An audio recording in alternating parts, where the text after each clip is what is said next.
Last year I bought another car from Japan. It's something that I do sometimes. And originally we bought this car so that we could go over to Japan and then drive it. But that didn't happen because of the state of the world. So it was brought to Australia. I thought it would be totally illegal. And actually these cars have been illegal up until now, They right? have, and I got a call recently saying the car is in the country. We did all the customs clearance stuff. We did all the paperwork, sent all that away. And then never heard anything for ages. Yeah. Ages and ages. And finally the other day I rang up and said, there's supposed to be a car coming, but it's not here. And they said, oh, we'll have a look in our yard. And then it turns out that they just couldn't see it. Yeah, it was actually in the yard. It was in the country, sitting behind another vehicle, and they couldn't see it, so they didn't know it was there. Yeah. Oh, now, all I can say is there's a new player in town, boys. There's a new player in town. Marty has held the crown of this category of cars. And I still will forever. Until right now. Well, no. Because in the coming minutes, something's going to roll in here that's going to change the face of this show forever. Something that Marty was able to, there was no competitors. I was conquering the category for sure. Yeah, but that's about to change. No, well, because what you're about to see is going to blow your minuscule wormhole wide open. Yeah. And even if it's not blown that far, we will still fit in. And we're filming this because I got a call about 10 minutes ago saying, hey, I'm just around the corner and I'm going to drive it in. And it's been about 20 minutes and it's still not here. Yeah, so that means it's either broken or the guy's lost. Yes. But this is directly from overseas. Unless he lost the car again. Well, that could easily happen. He may have.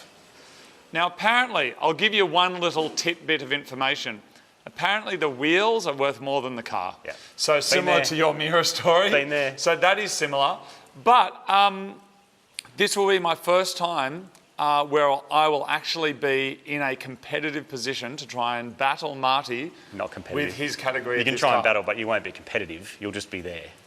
Wow. You'll just be there on the day, like just hanging out. Hey, I brought my thing that's not as fast or as good or as whatever as yours. And I'll be like, yeah, that's true. Hey, man, want to hang out? Go get a burger? I guarantee you right now it's better and faster. It's definitely not. And the people, look, it's not. There's no use talking shit until we actually do it because that's just a waste of time. Well, when it gets here, which who knows when that could be, comments for each other. We might be completely bald and grey by the time it gets here, or it could be in the next minute. But we're already bald and grey. Well, that's true. So nothing's changing. No, except the car will be here. Hurry up. I'm going to call him. Yeah, can you call him and just say, where are you? I'm going to call him. Anyway, he said he was just around the corner. I've always wanted one of these cars, and I have driven one once before, but obviously never in Australia because they don't exist because they've been illegal until right now. And so I'm pretty excited to actually finally get my hands on one. And we've still got to go through the compliance and legalising process. Maybe he's taken it. The car is so good, he's flogged it. I reckon it's... He's legit gone, you know what? I've never seen one of these in the country before. And have you ever seen one of these cars in Australia? No. He said, I'm parked out the front and I'll bring it up the driveway. Okay. Except he's not. No, not happening. Well, anyway, that was the shortest car reveal ever. I guess we're doing something else then. I was about to show you how I had the only one of these cars in the country, and now it doesn't. I'm pretty sure there's other ones of these in the country, but yours will be the coolest. Mine will be mine. And the slowest compared to my car.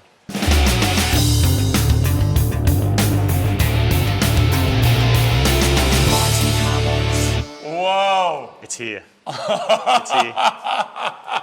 Oh my gosh. Wow, okay, it's totally... Oh, wait on, someone's flogged the wheel off the front of it. Oh, they have too. Did it have one on the front of it? Yeah, it did have one on the... And like I said, was it a set of 5? Yes. That's so cheeky. Unless it's in the back or something like that. Maybe. He can come right in. Everybody, here it is. This is my all-new project car, new to the category. Oh my God. That is unreal. Bring it all the way in, please, mate. Thanks. All the way in. Yeah, all the way in. Let's go. Keep coming. Keep coming.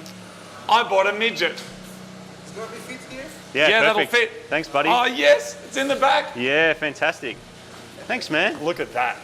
It's so good. Awesome. You can turn it off. That is unreal. Thanks, man. Guys, when I saw this car in the park, I was... Pretty stoked. I want to do this. Yeah, you should get one. Oh my gosh. Mad, eh? What do you think? Man, it's very good. Single seat is manual and 2-seat is auto. So I want to drive this on the truck because he's got a little truck that I'm about to destroy with my little truck. I'm going to eat. And so I wanted to get a manual one so at the racetrack I can beat everyone. So you can lose. Yeah, he's going to go slower than me. It's going to be good. Anyway, thanks, thank you very much for bringing it over. Thanks, appreciate it. Have a good day. You too, guys. See you, man. This one is non-turbo for now, and believe it or not, this one here is road legal in Australia due to the laws changing and due to the ages, so because of the 25-year rule. Now, up here, I'll have to use my Google Translate and see what this says, but I gather that's probably going to say there's something wrong with your car. Do you reckon, Martin? Probably. Let's have a look. Anyway, I'll get my Google Translate out and I'll see what my note says. Oh, God. What? That's bad. Radiation dose measured. Do you reckon this car was bought from somewhere where there was radiation? Your car's radioactive. Okay. That would have been a good thing to write on the freaking thing. I mean, it just says sat in that it first, now I'm going to get ball cancer. I'm glad you sat in it first, Martin, because you've soaked up any of the radiation. Sure I have. Now, these Do I have cars two do heads? come as a couple of options. You can get a manual one-seater, which is what I have here. And now you're radioactive. And this one here does have a couple of little modifications. That thing there is just for kind of driving on the highways and things like that. This here, I wish that was a boost gauge, but it's not. In Japan, people always put these big things on there. I've never really seen anything like it. I did drive one of these cars in New Zealand once and I just thought it was the coolest thing ever. Now this really is the strangest vehicle I've probably ever driven. There's a bunch of kids laughing at me right now as they're rolling the streets, having a massive laugh at me, and you know, it's somewhat embarrassing. But what a mad little beast, the Midget. If you click up there, you can watch the video of me driving it. And always wanted one, but they were illegal. And now they're not. I don't think this one has air conditioning. I don't think it has anything, actually. I think it's just a, is it 4-speed? What's Is that it thing down to your 5-speed? left foot? Is that aircon to your left foot? That is a cooler volume. Maybe. Yeah, maybe. Maybe, I don't know. I mean, these are the things we're going to have to work out. It's still got some of the kind of accessory What ports a funny here. ute, man. It's just a mad little ute. It really is. And why did I buy it? Because Marty thought he was, I'm Mr. Mini Truck. No. Now he's Mrs. Mini Truck. And I'm Mr. Mini Truck. I'm Granddaddy Mini Truck. See? I don't know what the payload is. I mean, look, we're gonna be doing a side-by-side comparison of the K Truck and the Midget. They're gonna be doing a series of different truck-related challenges. It is way smaller than I thought. Do you reckon it's lowered? Yeah, I reckon. Because it is Look how light it is, absolutely dude. tiny. Careful, man, you're breaking it. You're breaking I'm stuff. not breaking stuff. Look at it go. It's so small. Far out. It's like a midget's trampoline, rocking. isn't it? Well, Fantastic. Martin, let's just pop the bit so we can stuck have a in the look back of it. inside. Let's work out how we do I that. don't know if you... Isn't there a motor under it? Like under the seat, maybe. Yeah, it's here, dude. It's like a K truck. Is it? It's all underneath. Like a K truck, except better. Except slower And better. and slower. And better. Just looks better. And just is generally cooler. Well done, mate. You should be... Ashamed of myself. No, it's probably under the seat, yeah. Usually lift it from the What front. are these bits, do you reckon? Oh, they go here. It's body kit Oh, stuff. is that body kit? That's not Yeah, it goes factory, there. is it? Oh, that's going to be awesome. Whatever, like Anyway, that. we'll fix that up later. We got that. I'm so glad someone didn't steal my mad wheels. How does this do, Martin, do you reckon? Don't know.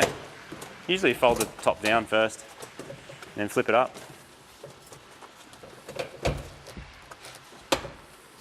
What's that?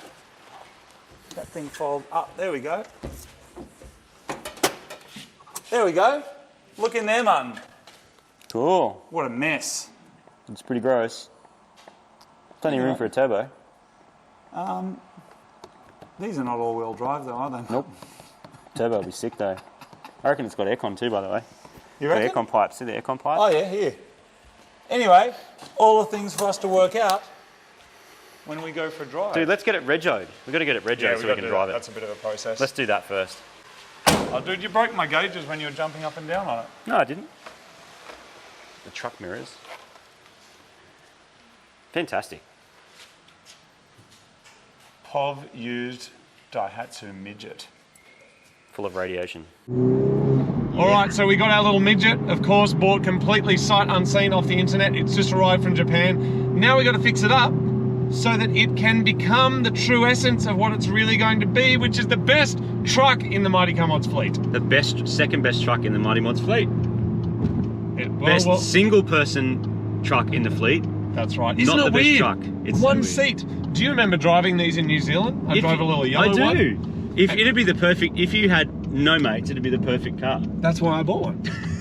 Because, you know, if I need to hang out with you, I can just hang out in your truck. And if I need to hang out with my other mates, and I'll if we drive want the midget. classiness and flashiness and boost noises, we just get in the Golf. In the Yaris. All that too. All that. So, we are heading down to Super Cheap Auto. We're going to get all the supplies and stuff we need, plus a couple of little things, because it's going to be an adventure truck. It's going to, well, it's, is it? No, it's not. It's actually, sorry, it's not going to be an adventure truck at all, but it's going to be an on-road adventure truck. An on-road adventure truck, because let's just be honest. But it doesn't have a boot. It's got a tiny little tray that is 1.2 meters by 1.1 meters. Yep. So absolutely tiny, but we got to get some storage in there, and we've got to get some capability for doing longer trips. Yep. All right, so we'll head down to Super Cheap, buy a bunch of supplies, get back, then we're gonna give it a full service, check it all over, make it mad, go for a drive. We know that it runs. Does anyone else hate it when you've just cleaned your car and then you drive over like just a random wet bit of road and it sprays all the crap on your car? Yes. That's the worst. Oh, no, you go, mate. No, you That's go, mate. fine. You're good. Woo!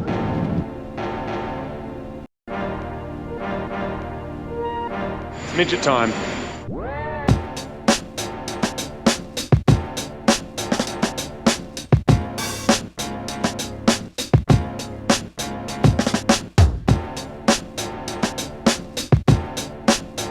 We don't need it for the midget, but I want that in my life. That's mad. Look, hangs the things, puts all your stuff. That's excellent. I'm starting to really appreciate things like this in a workshop environment. Just little things, like being able to accurately measure how much oil you're pouring out, leave it there, throw it in, leave your leftover, job done. Very cool.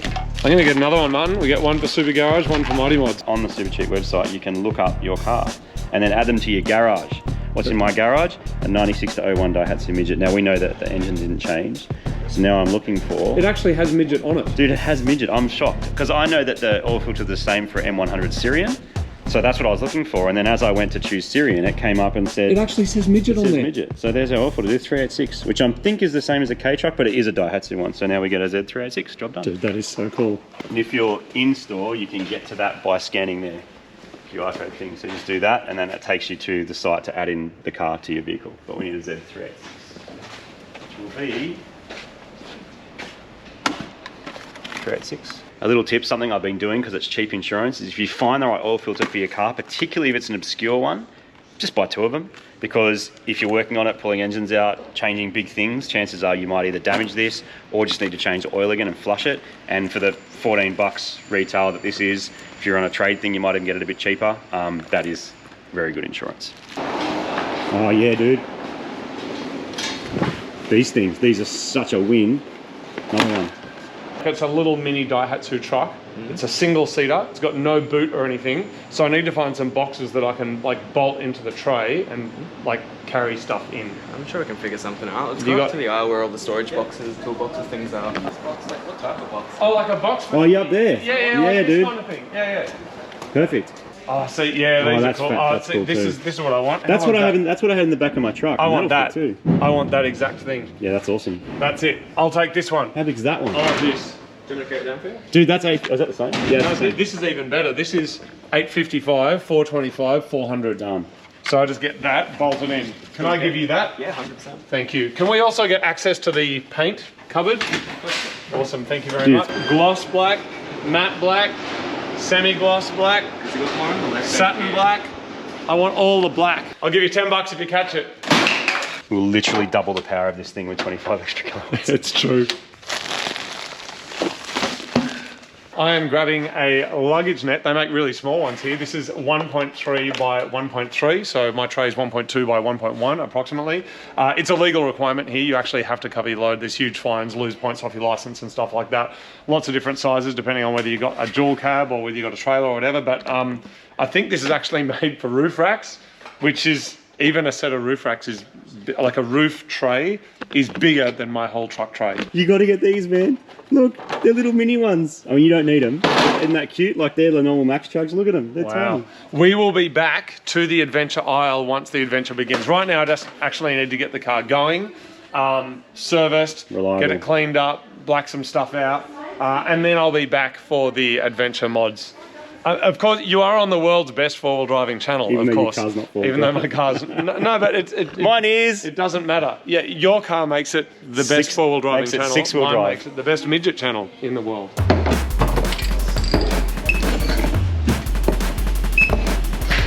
Yeah. Nice to meet you too, man. Good luck with all your man. mods. Dude, just leave this in the Golf. There's your off-road adventure vehicle. Look at that. That's perfect. Right. Perfect. Look at that. And then got a mad little functional boot. That's unreal. Leave a little bit of space so that opens. That's great. Martin, let's modify it. Let's fix it. Let's service it. But before we do, let me tell you a little bit more about this mad little truck. The original Daihatsu Midget came out in 1957 as a three-wheeled single-seat bike-truck hybrid that was steered with a set of handlebars. This second generation, known as the K100, came out in 1996 as a K-truck. This one is powered by a 660cc three-cylinder engine that punches out around 30 horsepower to the rear wheels. The Midget was designed as a tiny delivery vehicle that could fit into tight spaces, and this one has got some tasty mods, including these incredible JDM 10-inch wheels. The cargo payload is just 150 kilos, but that didn't stop people all over Japan using this as a nightclub and bar support vehicle to deliver kegs of beer and alcohol in the dense streets of Japanese cities. This one's optioned with air conditioning, and as a manual, it's only available as a single seat, which is why I bought this one for the purity. While its true capacity to be a heavy working pickup truck may be questionable, what it lacks in weight carrying capacity, it makes up for with unique design, quirky interior, and most importantly, something that many car enthusiasts have forgotten about these days, which is fun. This car is guaranteed to put a smile on your face every time you drive it. All right, Martin. Add portable boot. So,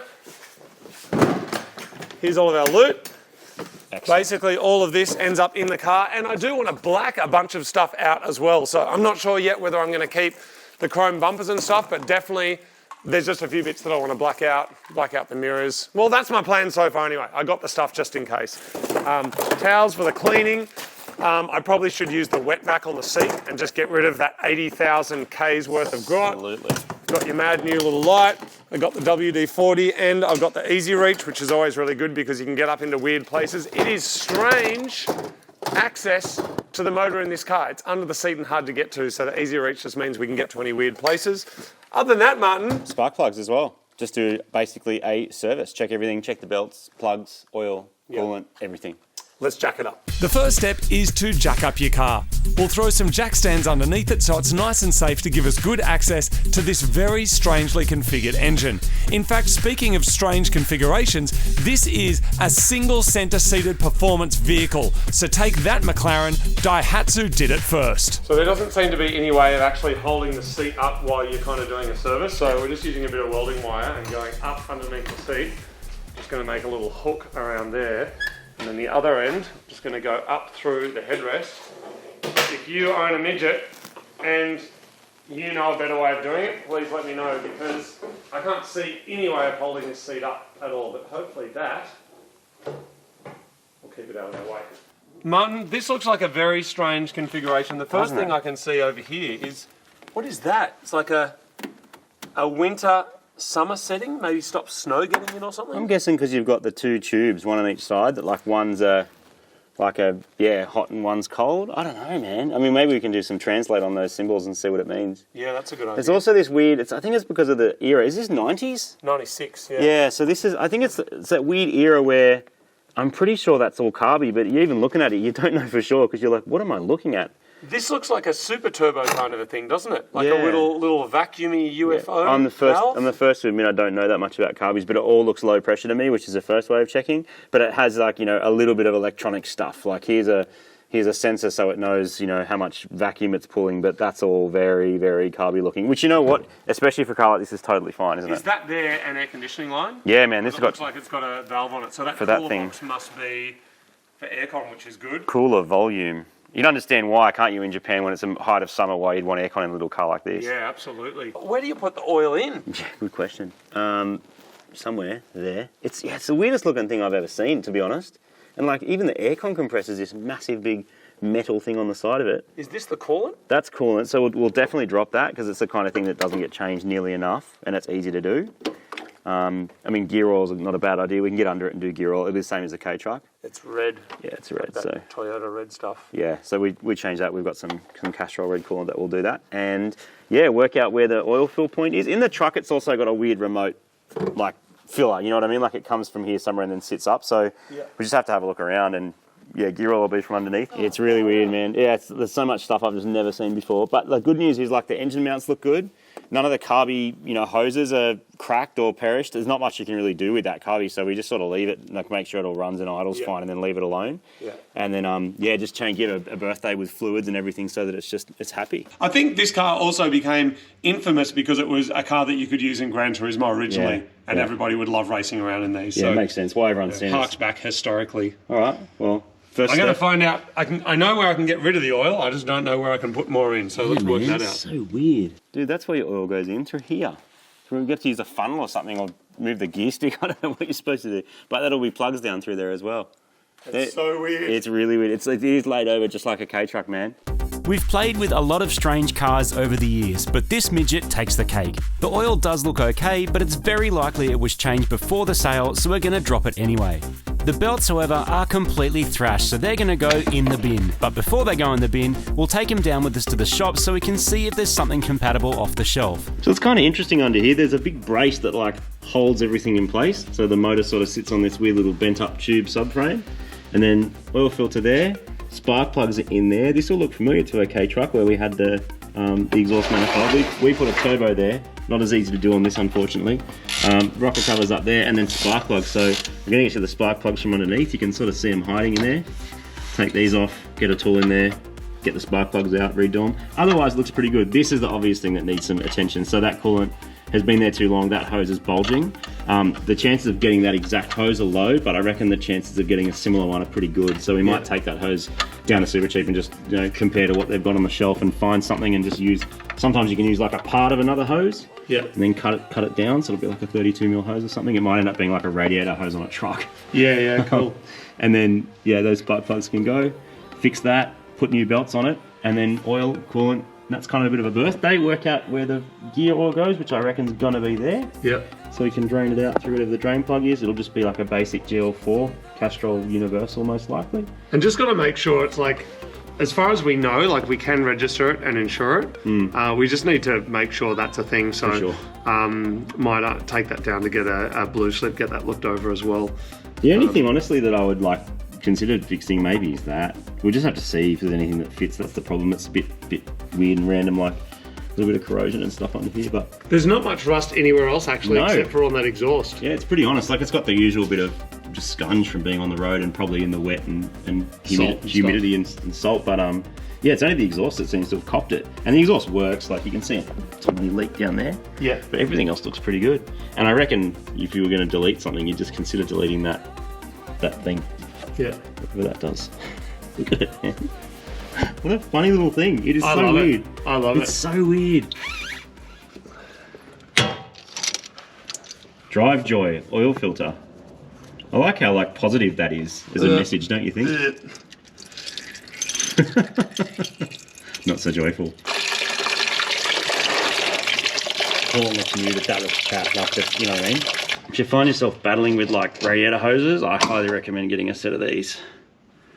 Just get in there. Most part shops sell them, super cheap sell them. Just do that, get in there, and then the hose will come off.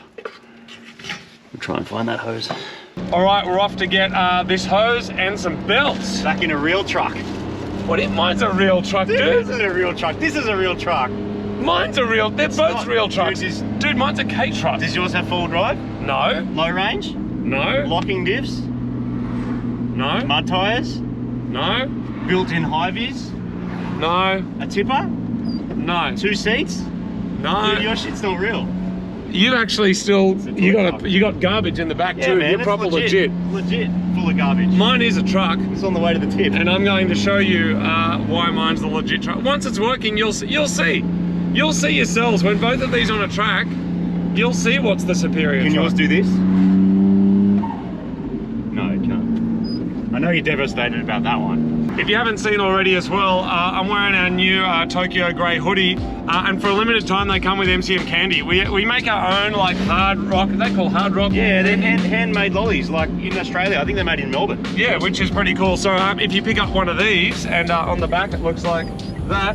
They've got mad little thumblets here. In fact, someone just found out, Martin, that inside the pocket there's a little thing to run your headphones if you've got wired headphones. Anyway, these are available on the Mighty Car Mod shop. We ship them anywhere in the world. And if you buy one, check the pocket or check the package because they'll come with free Mighty Car Mod And they candy. also work with wireless headphones. They do. Wait. Yes, yeah, that's right.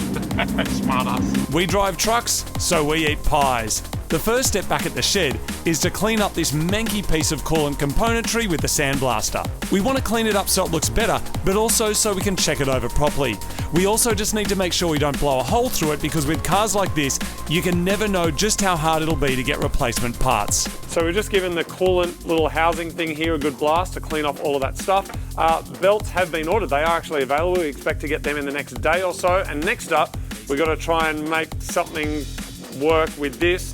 Marty's got another piece which hopefully we can adapt to make so it this work. is off a K12 Nissan Micra and it's about as close as we can get. We've also just got a straight bit. You often have to do this. If there's a part like this you cannot get, you can probably get it in Japan still, but we don't really want to wait that amount of time. We didn't know it was busted until just now. So we'll either adapt that one or use that one. Coolant doesn't care, as long as it's in the hose and it's not leaking and you don't have it kinked, which is the only thing you can get wrong when you're doing this kind of thing. So yeah, we'll throw it on, we'll experiment. When you've got a car like this without parts readily available off the shelf, you may have to get a bit creative with parts from other cars in your local area. A lot of Japanese manufacturers use the same suppliers and standard sizes, so you just might get lucky. If not, buy something else and start cutting. Dude, that just works, like that properly works. K12 Nissan Micra people, if you find yourself in this position, it's the tiniest of bends, like that's not going to kink, especially that we're going against the natural bend of it. If you go with it, it's more likely to sort of fall over, but that's going to be great. Just get some hose clamps, job done. In this case, we've got lucky with a modified hose from a K12 Nissan Micra. With a couple of hose clamps, we are good to go, and that's another repair done.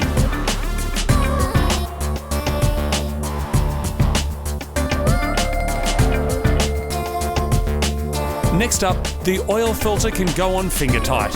And speaking of finger tight, not all the spark plugs actually need a socket wrench to be removed, which is a bit worrying. I don't know if I've ever changed spark plugs from the side of the car like this before. Even Subaru is like the side, but it's all the way up there. Yeah, it's from underneath and from the side. It's very, very odd. So weird. Here we go, Martin. You get one? They haven't been changed for a very, very long Crusty. time. They look like long life, whatever ones. Yeah. Unlike the oil and coolant, which was clearly dropped just to sell the car, Yeah. they have not been changed. All right, good. Slap some new ones in.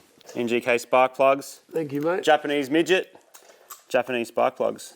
Very cool. Sponsor of the show. Make ignition system stuff, spark plugs, sensors, all the gear. This car has basically no sensors because it's too old. It's actually not that old, is it? Like 90s is not, I mean, it's old, but it's not crusty old like This RX-7. is newer than my 180SX. Oh yeah, newer. it is too. That's weird. Oh yeah. And it's carby, which is a bit poo, but that's all right. It works. Nothing wrong with carby if it works. It just sucks if it doesn't. Well, technically it doesn't suck because it's got a venturi. Oh, that kind of does mean sucking. I have no idea what I'm talking about. At the moment, our biggest priority is getting the car running properly and reliably again. Then I need to go through the process of trying to get registration and number plates.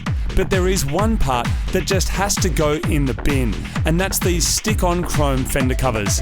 They do kind of work with the whole look of the car, but I want to go for more black and less double-sided tape stuck on car parts. So these ones, straight in the bin. So originally I thought that chrome detail was actually a part of the guard, a functional piece of that whole structure, but it turns out it's actually just a piece of metal that's stuck on with double-sided tape.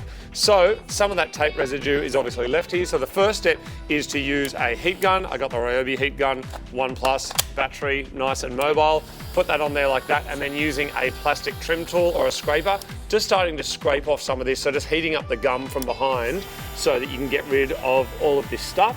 Once that there is gone, to get rid of the rest of it, you can obviously try some chemicals and things, but right here I've got a caramel wheel. Now, a caramel wheel is a tool that is designed specifically for removing vinyl and gunk and rubber. If you're getting rid of badges from cars, the stuff that's underneath. So you want to run this at a low speed so it doesn't get too hot. And the idea of this is it removes all of this stuff on the surface without actually affecting the surface underneath. So if we just do a little bit here, I can run this at a low speed and just, you'll see that starts to get rid of all of that. And then underneath, you can see already there, that's nice and clean. So once the car's actually had a clean and a buff, that will come up perfectly. So it's going to take a little bit of time, but I'm going to do this side and that side. Meanwhile, Marty is going to be dropping the rest of the coolant out of the radiator. Then I'm doing the oil, and then we're putting the coolant in, and then we're getting ready for our start and our drive once our belts and stuff arrive in the next day or so.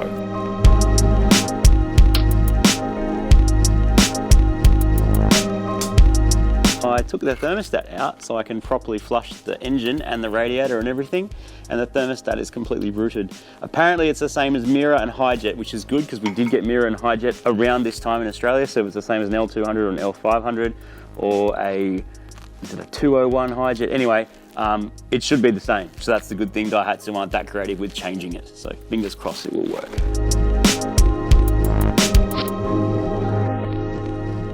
There's the two pieces of the thermostat gasket, which you've got to try and replace, and there is the thermostat housing, which is just as crusty, so that might get a little date in the sandblaster as well to clean up. So this here is the old thermostat. We've managed to get a new one amazingly, but it just needs a little modification. And then, Martin, we either use this gasket or we make our own. Exactly, so this has a little hole in it that secures it. The old one has a hole that secures it to the housing. Don't know why, I guess to stop it rotating, because you want that hole to be in a certain spot to get coolant to bypass or something. Very likely this is extremely old. So you can test it and throw it in some hot water, but I can already see the rubber's a little bit upset and there's a big gap in there. So considering these are only a couple of bucks, I think it's very worthwhile. We will need to re-drill a hole. So all I've done is mark that, and I'm going to drill a hole like that so it can be screwed back in. And then also the hose, you can see how crusty this got. Like that's why I need to replace it, because it's like really turning to shit. Again, can't get that hose, but luckily you can get one that will do the job. So yeah, awesome. With the bonus of having an extra bit for later if you need it. So just match that up and chop it off. And then the hoses on that system that were looking angry are fixed, and it'll have a brand new thermostat in it as well. Before I put the thermostat in, I'm going to just put the thermostat housing back on with the gasket itself. And flush, because that way you can flush the entire system through without the thermostat preventing it from getting through. So that will allow us to flush out all the old coolant and put some brand new Castro Radical, basically red coolant in. This gasket isn't a perfect fit, but I can mark out the edges and then use a drill to trim away any parts that aren't the right size for our thermostat housing.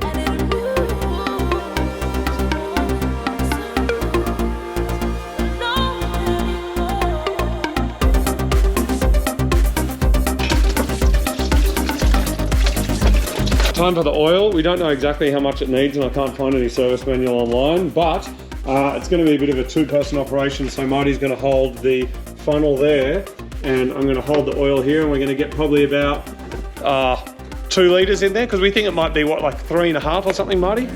And then dipstick it. So here we go.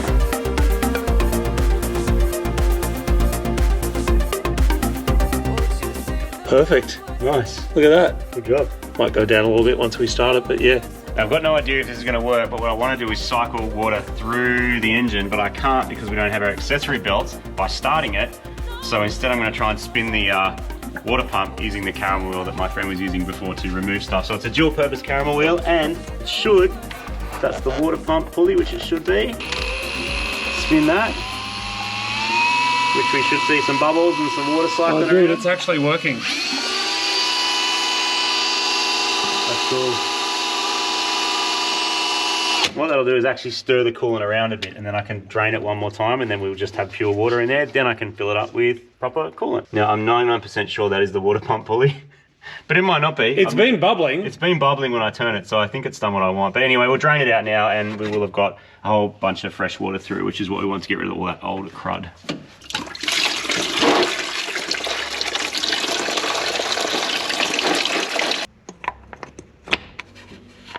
New thermostat is in, new hose is on, new clamps, new everything, bolts ready to go. Gonna throw this in, and then all we're waiting for is our belts, and we can fire this thing up.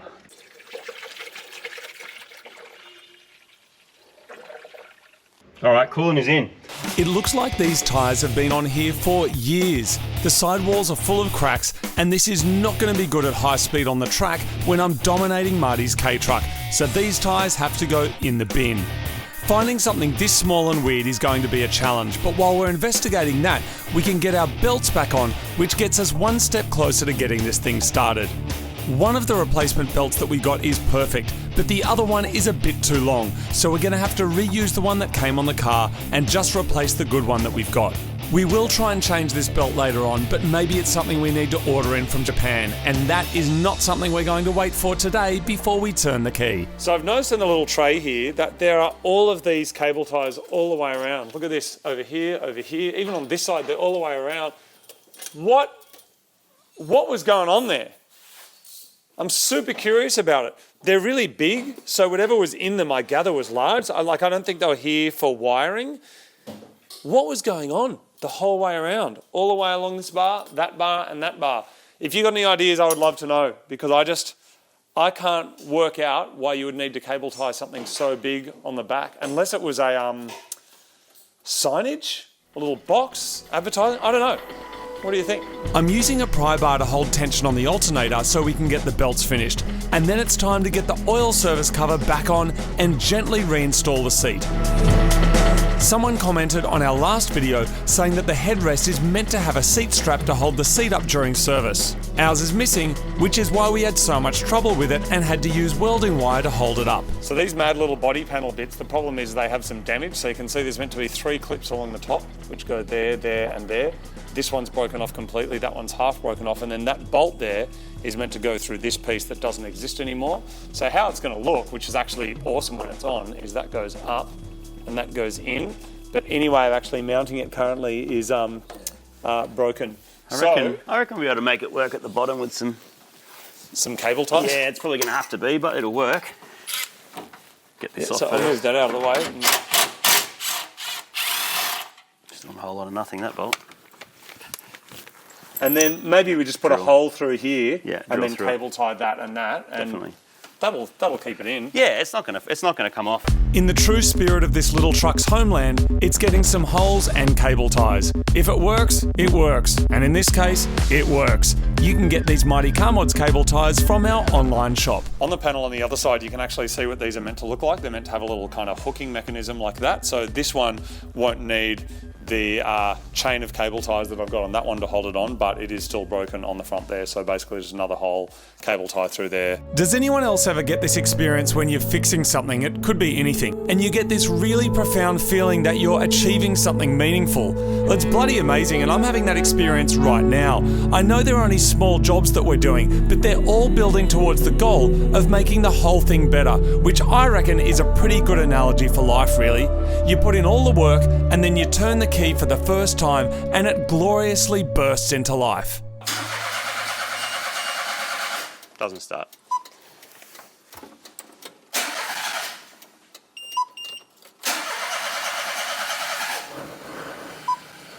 It works. It has no fuel in it. Yeah, okay. All right. So we'll sort that out. And while we're waiting for our wheels and tyres... What's that? What's what? Oh, ETC. Is that one of the, like a tollway thing or something? A highway card. Is that what that is? If you power it on and press the door thing in, it should talk to us. Really?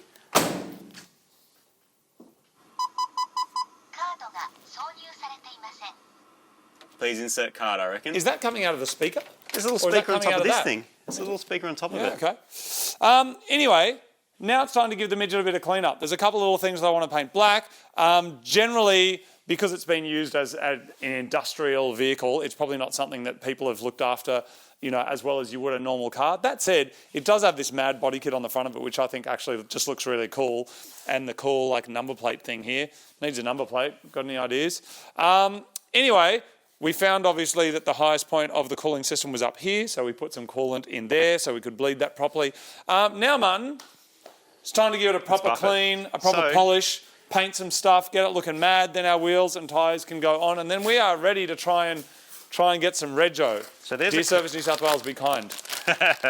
There's a couple of different ways that we can polish this. A lot of pros use a rotary buffer, which is just like an angle grinder, just spins around and around and around. You can also use a orbital buffer like this Roby one that they make, which is cool because it's cordless, which is I've never used one of them before. handy. And this one comes with a bunch of different pads. We're going to use this yellow one, which is like a cut, because we're going to have to cut the paint quite significantly. These are a little bit more gentle than a rotary one. You can also just do it by hand. If you're feeling energetic and you don't have the tools, you can also do it by hand. We're going to use a basic cutting compound and just chop all the sort of crap off the top of it, basically. It looks a bit dusty, but the paint's actually pretty smooth. It doesn't have much stuff stuck to it, which will be the first thing you do. If you're buffing, make sure there's nothing stuck to the paint first. And then, yeah, I know. I'm just laughing because the stuff we're cutting off is probably the radiation. Oh, yeah, could be. But anyway, so we're going to, throw some compound on. We've got 2 of these. We're going to have at it half the car each and see how it looks after. Cool. We're also going to polish up the metal and anything that looks broken or faded. I'm going to paint. Let's cue some chill tunes, people. I just want you to sit back, relax. In fact, let's change to slow-mo, cue the tunes, and let's kick into rubbing down the Daihatsu Midget.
So we spent about 2 hours giving the little midget a micro detail. I say micro detail because if you saw the video on my Golf, it's like sitting somewhere for 3 or 4 days getting like the most intense treatment.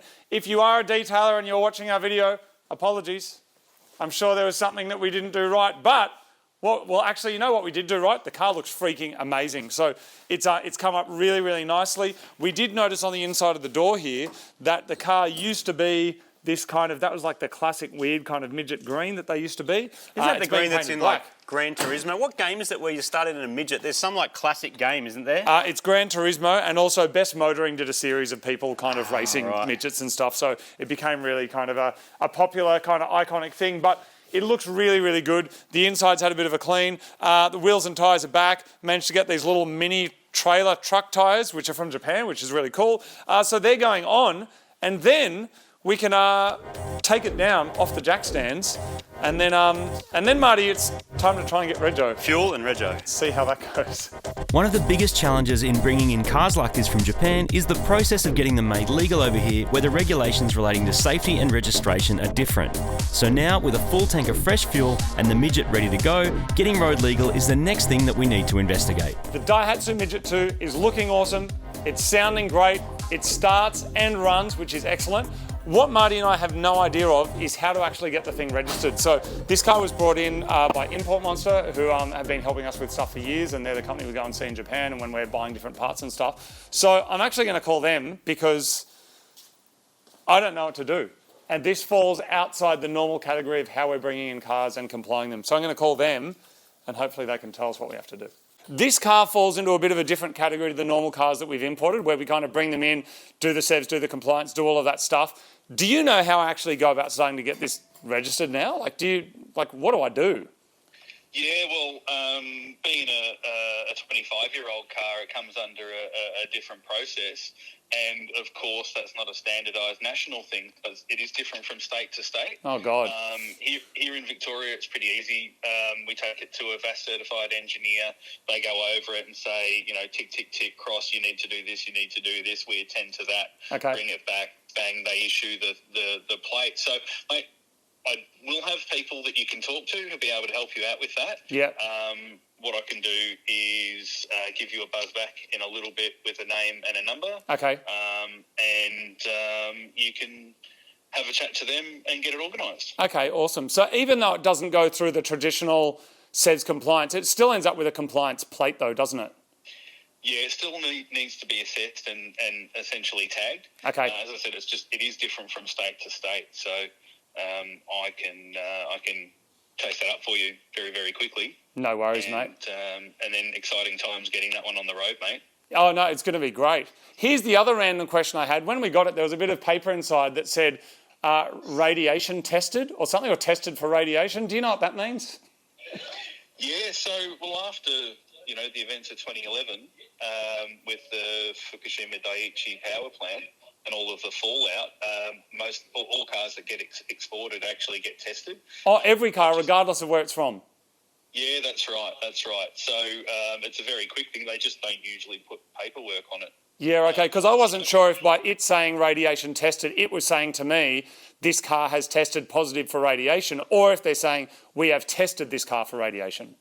No, we'll be saying that they've tested it for radiation, because if it failed, it would never have been able to leave. So, Okay. Yeah, it's kind of funny. They'll test cars that are from, way south in Japan, which is nowhere near the power plant. But, it's just a response to, obviously, what happened over there. Yep.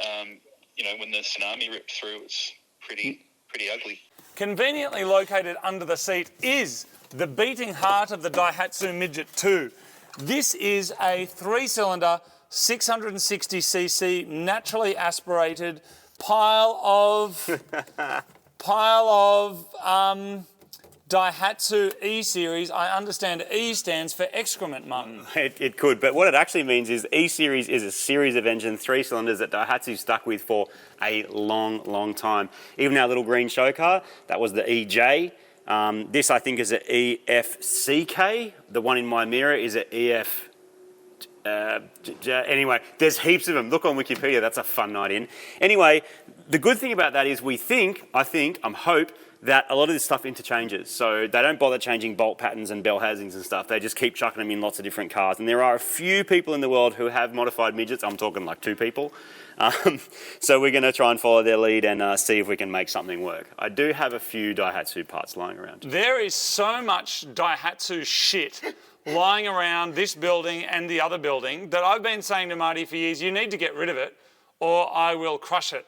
And I've done it before and I will do it again. But in this case, we basically can use some of Marty's shit to make this better, because as I'm sure you'll all agree, all Daihatsus are rubbish except for the Midget. I think it's the only car they've ever done that has any class or any kind of quality to it. Marty no doubt would agree.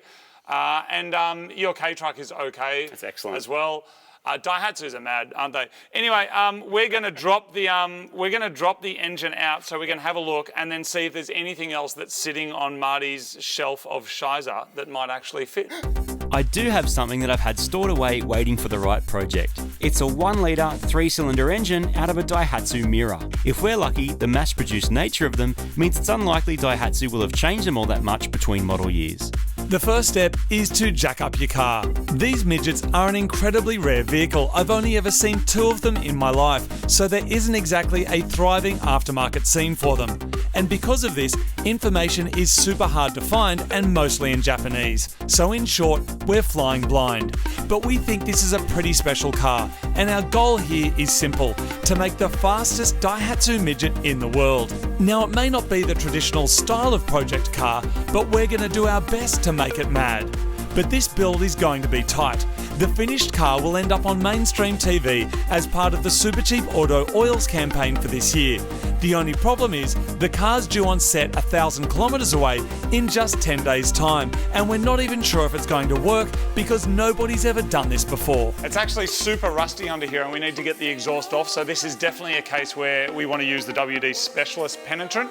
This is the fast release. You can use the normal like WD-40 like multi-use stuff, like because it kind of does everything, thousands of different uses or whatever, but when you have a very specific thing to do the Specialist range, that is what this does. So it quickly penetrates rusted and corroded parts, loosens seized fittings, use it on metal, alloys, plastic and rubbers, and that is where we need it, both up here and on all of these connections. Basically, we're going to do all of the exhaust stuff, also all of the engine bolts and all of the mounts.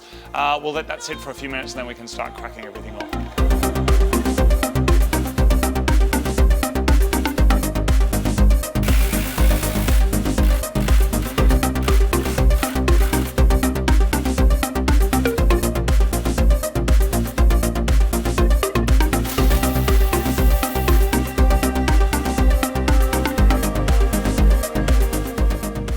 Never seen this before. This is a hose that is attached to the exhaust. So there's a little bit that comes out of the exhaust and goes in that. Obviously designed to send some heat or send something somewhere. What do you reckon, Marty? Yeah. Look at that. Like it's got a rubber. Look at it. It's so. And both sides too. Weird And looking. one goes up to that airbox with the switch on it. And then I feel like if you flick maybe that it melts switch, the snow.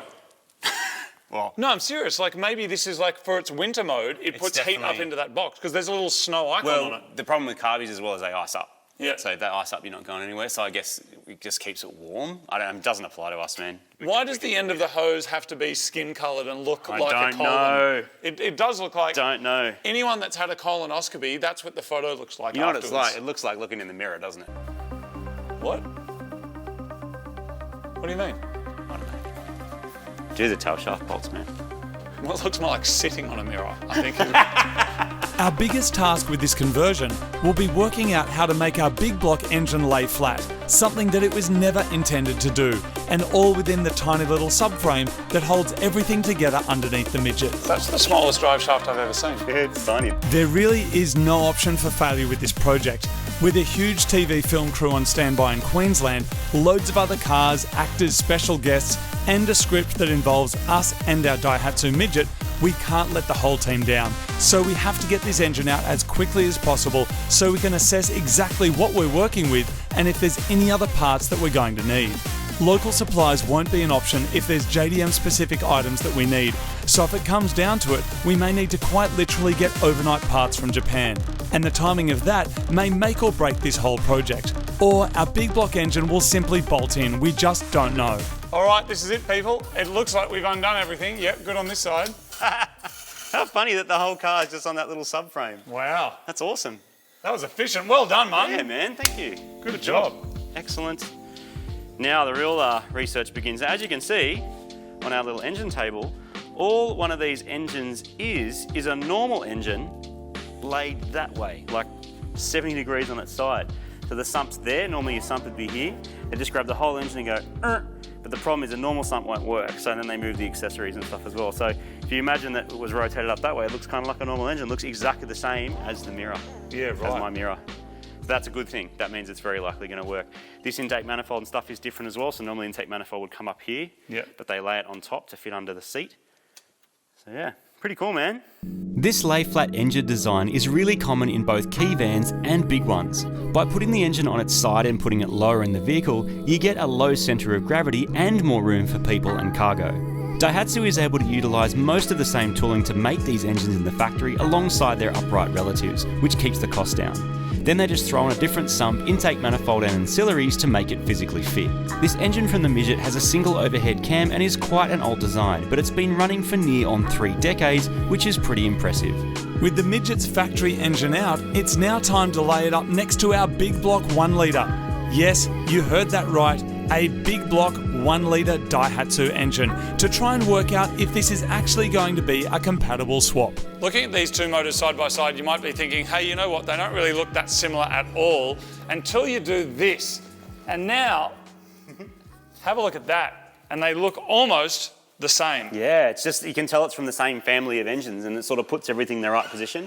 The major difference is that the intake manifold goes the other way. So on that one, it goes that way, and on this one, it goes up and out, because normally the top of the car is here. What we're going to do is pull the gearboxes off both, and we're just going to see if they are cross-compatible. I've heard rumours that they are, but I don't actually know. So the next step is to yank the boxes and see if it fits. And then if that works, the next step after that would be to then see if the sumps are switchable, and then, and most importantly, the actual oil feed. Hopefully we can pull that out and swap them. If so, Martin, we're looking good. Yeah, and it's reasonably simple. I mean, also the intake manifold from that's probably not going to work, but it may bolt onto this and we can cut it and put an e-throttle on it, and that's it. You've got your idle, you've got your throttle, you've got everything, just put a pedal in and away you go. So luckily, the year that we live in currently, this sort of stuff is not as hard as it may once have been, but the most important thing is finding out whether this motor will fit that box. There are giant companies in Japan that just make gearboxes. Actually, being Japan, they probably also make pianos and motorbikes, but what this means for us is that gearbox bell housings are often interchangeable. If the input shaft fits the clutch, which then fits the engine, you are well on your way to an excellent engine swap journey. The issue is for us is that the EJDE never came out rear-wheel drive, so it's a roll of the dice to see if Daihatsu decided to adjust the bolt spacing.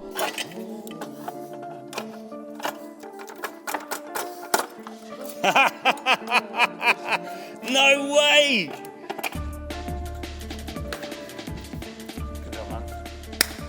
Is that a big block swap in like 2 hours? Yeah.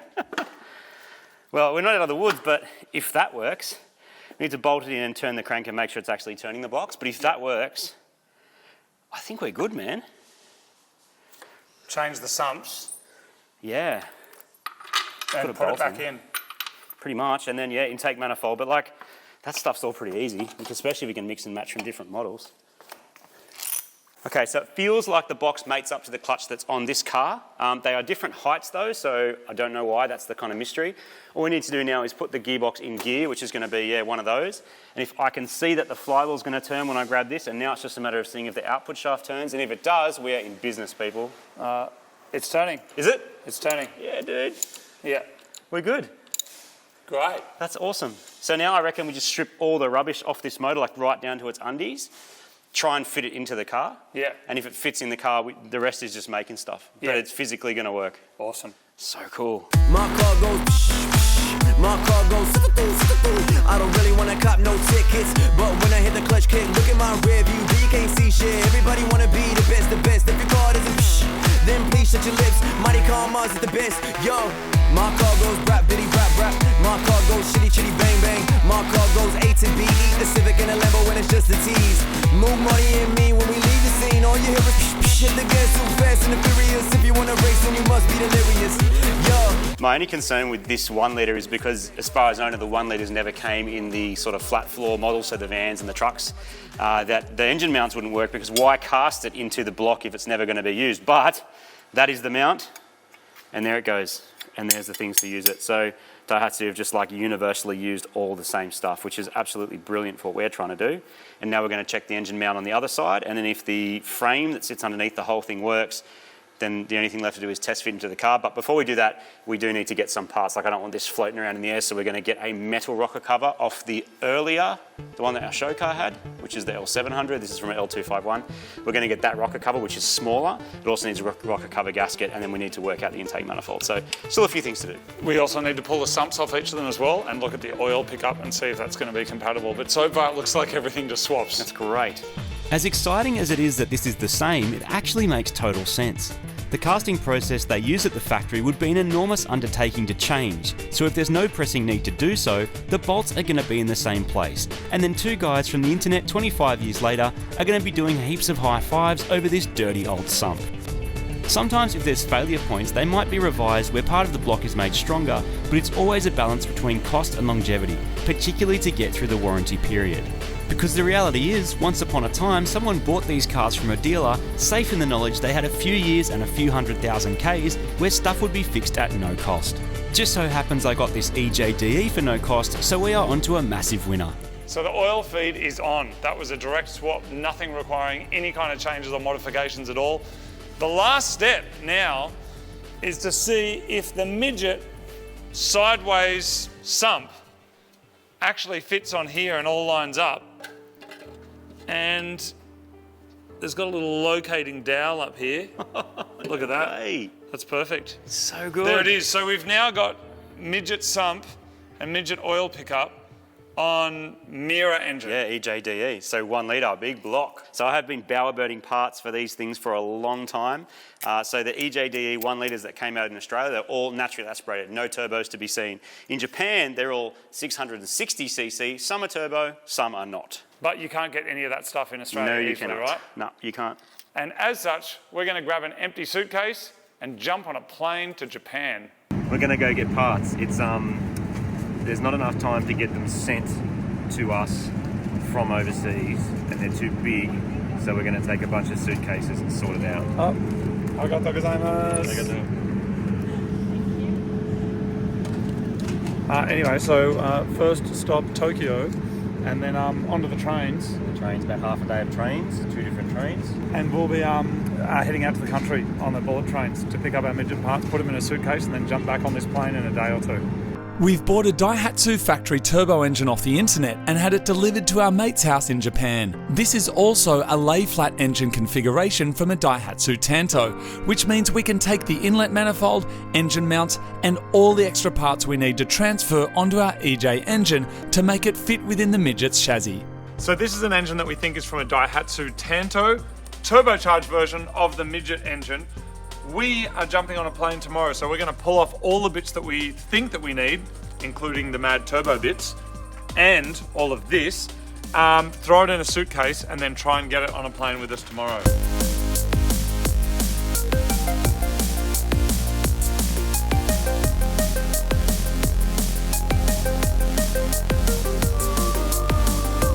So on our EJDE at home, this is blocked off. So that's actually the coolant port, and this adapter will allow it to go that way rather than whatever direction it normally goes when the engine is upright. This is what makes it all possible, having the lie flat intake manifold that goes that way instead of that way where it would normally sit.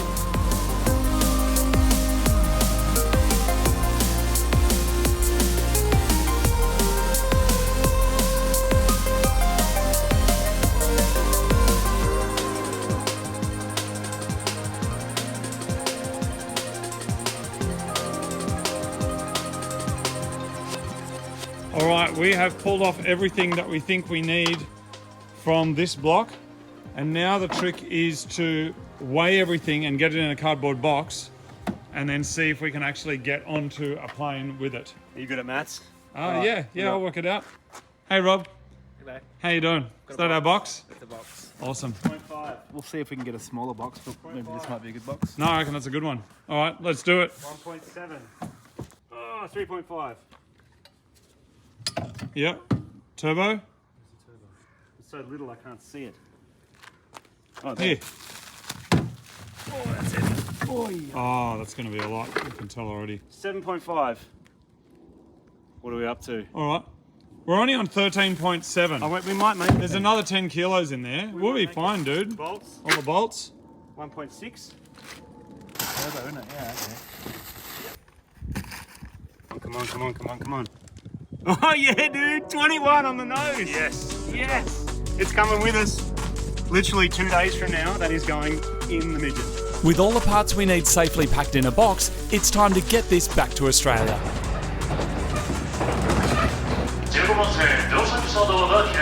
Next up, we're onto the bullet train to head to Haneda Airport in Tokyo. This train is so fast that it boggles your brain looking out the window. We just hope they let us onto the plane with our box of bolts and car parts. There it is.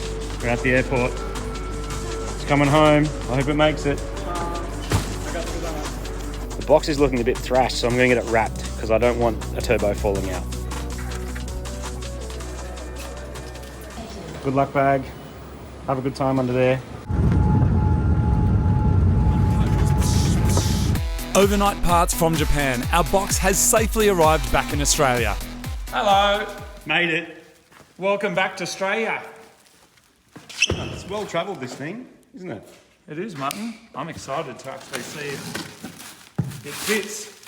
Nothing leaked, that's good. I'm so stoked that we got it home. Apparently the rules are no shock absorbers for anyone who's playing at home and wants to do a similar thing and bring some parts home. Yeah, okay. Just be wary if anything that's like got pressurised gas or something that would get messed with when the plane changes altitude. That is what you need to be aware of. But for what we're doing, I think we're good. There it is. Look at all our bits. This might come in handy, possibly. Not essential though. The thing I'm interested in is this. This is either going to make or break our entire project. Please fit, please fit, please fit, please fit, please fit, please fit, please fit, please fit, please fit, please fit. That's looking good. That's out of the way. Oh, come on. Dude, this kid's going to be so excited. Dude, it fits! It actually fits. It fits. Look, and see, that's the water jacket coolant thing I was telling you about. It's blocked off on the EJ. Dude. Well done, Martin. It's gonna work. It's gonna work. That's gonna fit under your seat. Some boost goes in there, hopefully. And some injectors go in there. The only thing that is different, noticeably different, is that you've now got 2 injector ports. So the head is different, but that doesn't ruin us because we just have to block off the factory ones on the EJ head and then use the injectors in here, which we have. So, looking good, people. This is exciting stuff. Oil.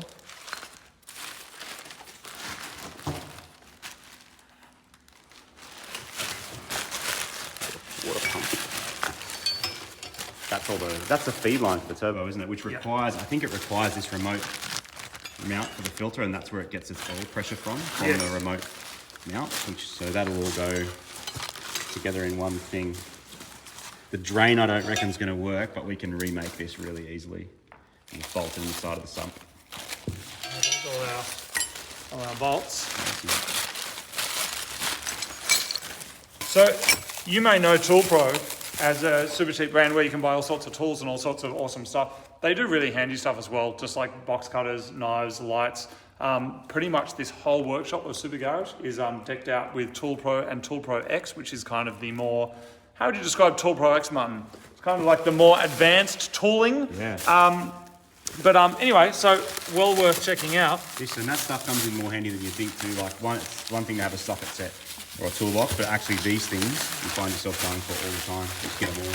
Remember never to cut towards yourself or never cut towards your turbocharger. All right. So let's stick the sump on and then see if that fits, eh? Look at it. So little. Oh, there it is. Oh, so we replace all that. That whole This as remote. well, all of this gunk. But that's where the oil supply comes in, I think. Let's get rid of it.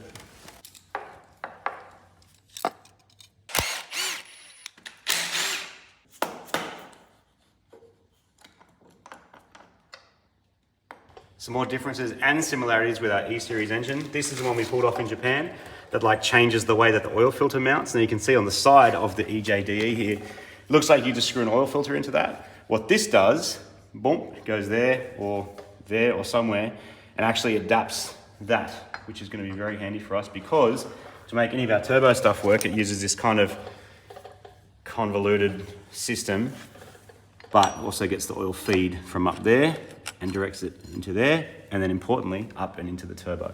All right, the second moment of truth is seeing if the turbo fits. Now, we're not sure how this will actually fit once it's under the seat of the midget, but all going well, this here should go on there and there. Awesome. There we go, look at that. And then that line, that one, Yeah, it does the... should be going from there up to...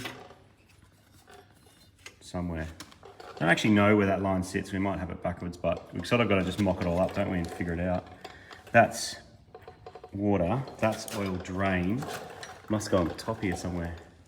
It might actually go sort of underneath. Under. Yeah, I reckon. It's funny, we only did it a couple of days ago, but it's still... Yeah. Well, for it to drain through, maybe it is on that side. No, I think you're right. I think it goes through there. I think the only midget issue we're going to have is I have a feeling we're going to be limited with clearance there. So what we're probably going to have to do, which is no big deal, is just move our turbo back.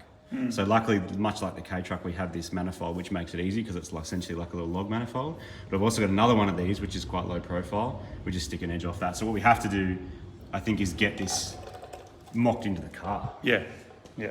So that's probably, I think we're just going to fast forward and just like fit as much stuff as we can get on. We've proved that it's going to work in theory. We just fast forward it, get as much stuff fitted as we can. And the next big thing we have to do is actually get it on that subframe and get it into the midget. So I've had a bit of a chance to look at the differences closely between the EFDET, which is the lie-flat engine we pulled apart in Japan, and our EJDE, which is what we are attempting to put in the midget. That's from a Daihatsu Kore, 1 litre. Anyway, you get it. So, biggest difference, I didn't realise at the time, but the head is actually different. Now, we didn't have the weight in the suitcases to bring the head home anyway, nor the time to pull it apart because our flight was leaving really soon. So I probably should have grabbed the head. If you're playing along at home, you want to do this swap, grab the EFDET head. Why? Because the ports are different. So you've got the injector ports on the back here. Hello. You also have injector ports, unfortunately, on the head of the EJDE. Why is that a problem? Because it doesn't match up. So I'm going to be able to make it work by cutting the top off and sort of welding a bit in, which is not ideal, but I don't have much time and it's kind of the only thing that's going to work at this stage. The only other option is getting an EFDET head or a lie-flat engine, but the chances of them being one around here is low. And it's also fun just to sort of experiment and try and do it. So I'm gonna cut the top off that. You can sort of see what I'm getting at with that. And I will use the original EJDE injectors because I can. Should have the space for it. Hope I have the space for it. And essentially that's what I'm gonna have to do. So time to cut and weld and see if I can make this work. One other thing, the engine mount on the intake side fits. The one on the exhaust side does not fit. The EJ does not have the casting in the block. So I have to work that out as well. There it is, still hot. Machined flat as best I can. Gonna plate that and see if I can make it work. Get the idea there, right? Block off that top bit. Away we go.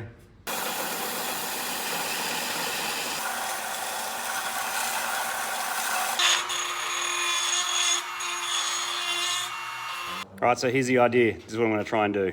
All right, so that goes in there, which covers the old ports. It's cut very roughly. Got like a little chamfer in it, so we're just going to weld along there and then clean it all up later.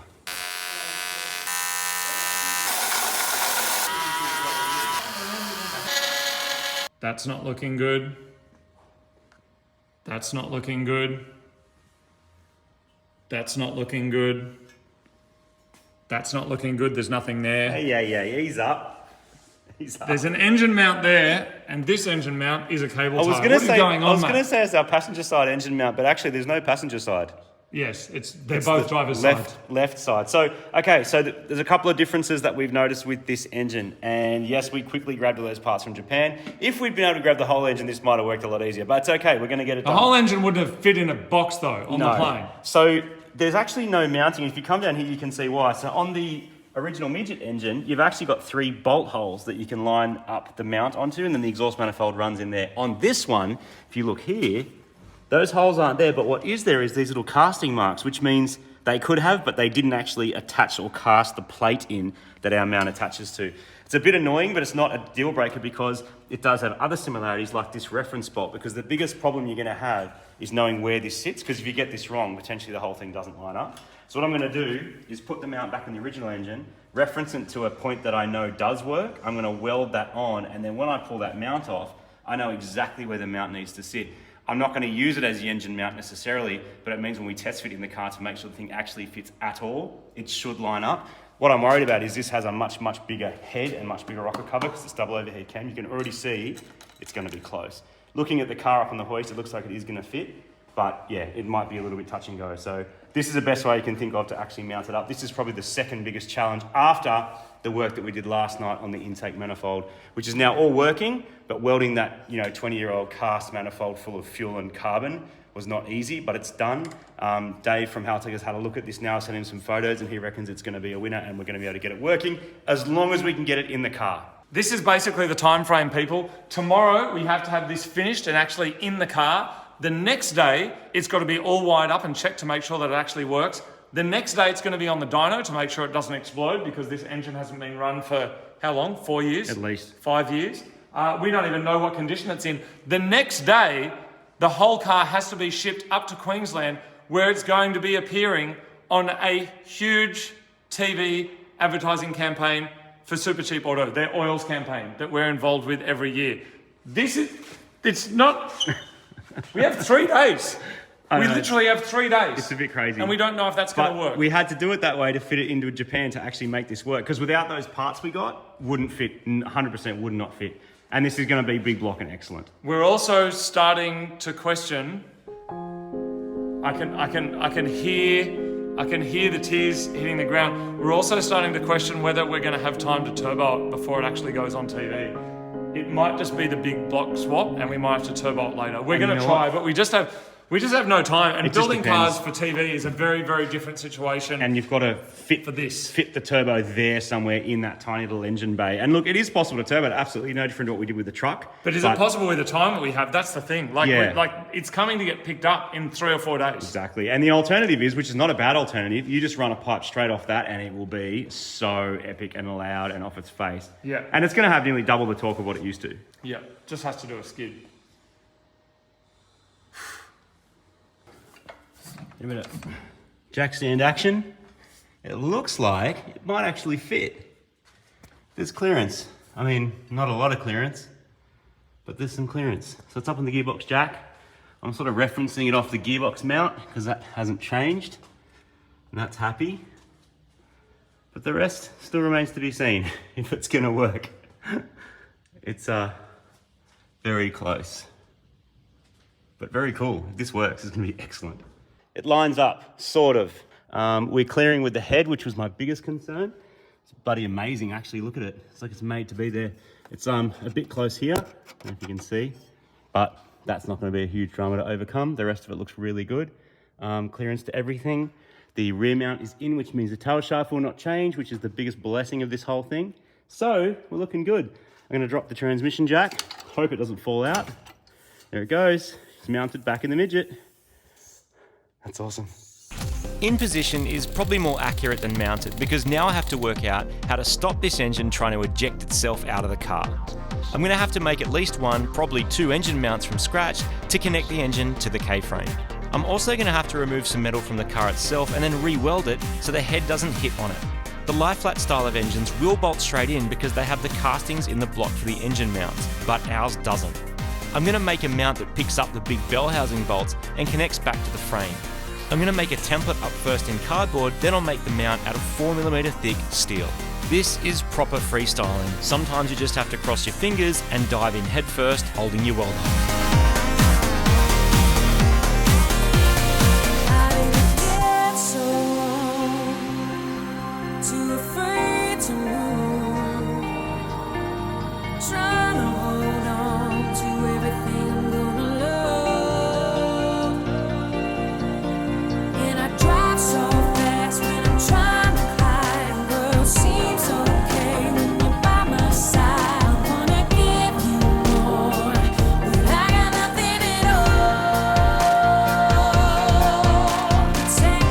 Made some good progress with the engine mounting system. I've decided to pick up the big bell housing bolts. It's actually the biggest thing I can find, short of going all the way down to the bottom of the sump here and trying to run like a big mount, which will actually clash with the oil filter. I think this is probably the neatest. I've then got an engine mount off a Ford Courier. That's going to get attached to there, and then I'm going to build it back onto this rail. Having the engine in place is probably the easiest way to do this. But yeah, what I have in skill and what I have in time, this is going to be the solution that I'm going to go with. So it's time to get welding. Even on your own, I won't let you down, and I hope you know, even if you fall, when you're all alone. then carry you home. Anywhere you go, even on your own, I won't let you down, and I hope you know. Even if you fall, when you're all alone, I will pick you up and carry you home.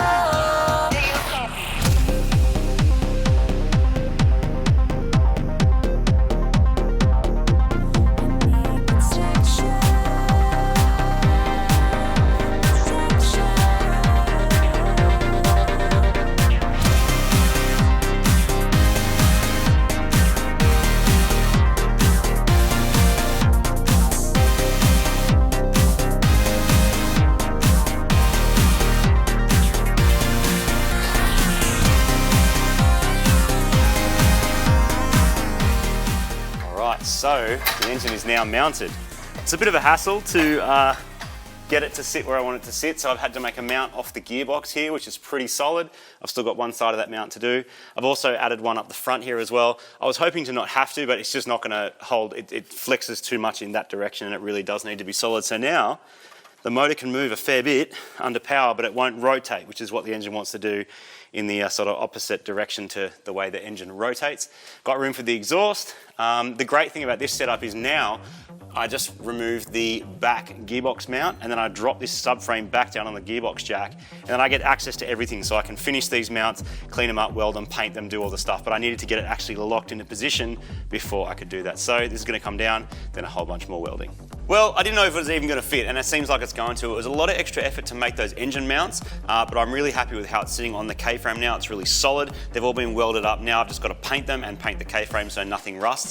Now it's just down to actually the normal kind of servicing stuff that you do to an engine if you're putting it in the car. Now these EJs are notorious for getting sort of gunky and not very nice in there. They are notorious for blowing smoke, for doing rings. There's all those sort of things. I did drive the car that this motor came out of a couple of years ago, and it was fine, so fingers crossed it still is.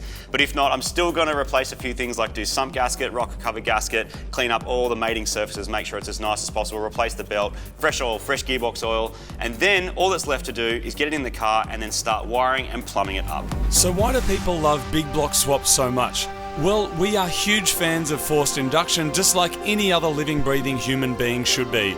But squeezing an enormous engine into a small car has been responsible for some awesome experiences.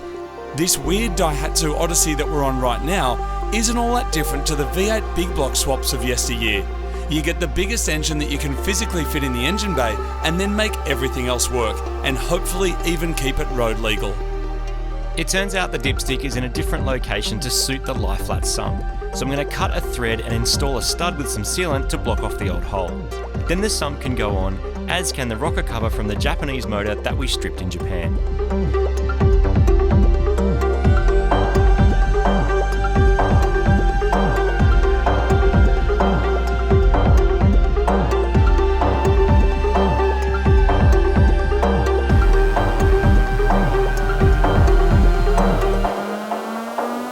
Time to put the injectors in. This is the set of injectors that was in my Lavorg in the EJ25. It's a slight upgrade, well slight, it's a huge upgrade to the stock ones, and actually the injector rails that I've got is the injectors from the EFDET, which is actually a 600cc engine, so these are 2.5 litre injectors, but because we're using an aftermarket ECU using Haltech, we're able to scale these to do exactly what we want, set the appropriate fuel pressure and go. Luckily they're the same 3/4 length injector, so these will bolt straight in like this.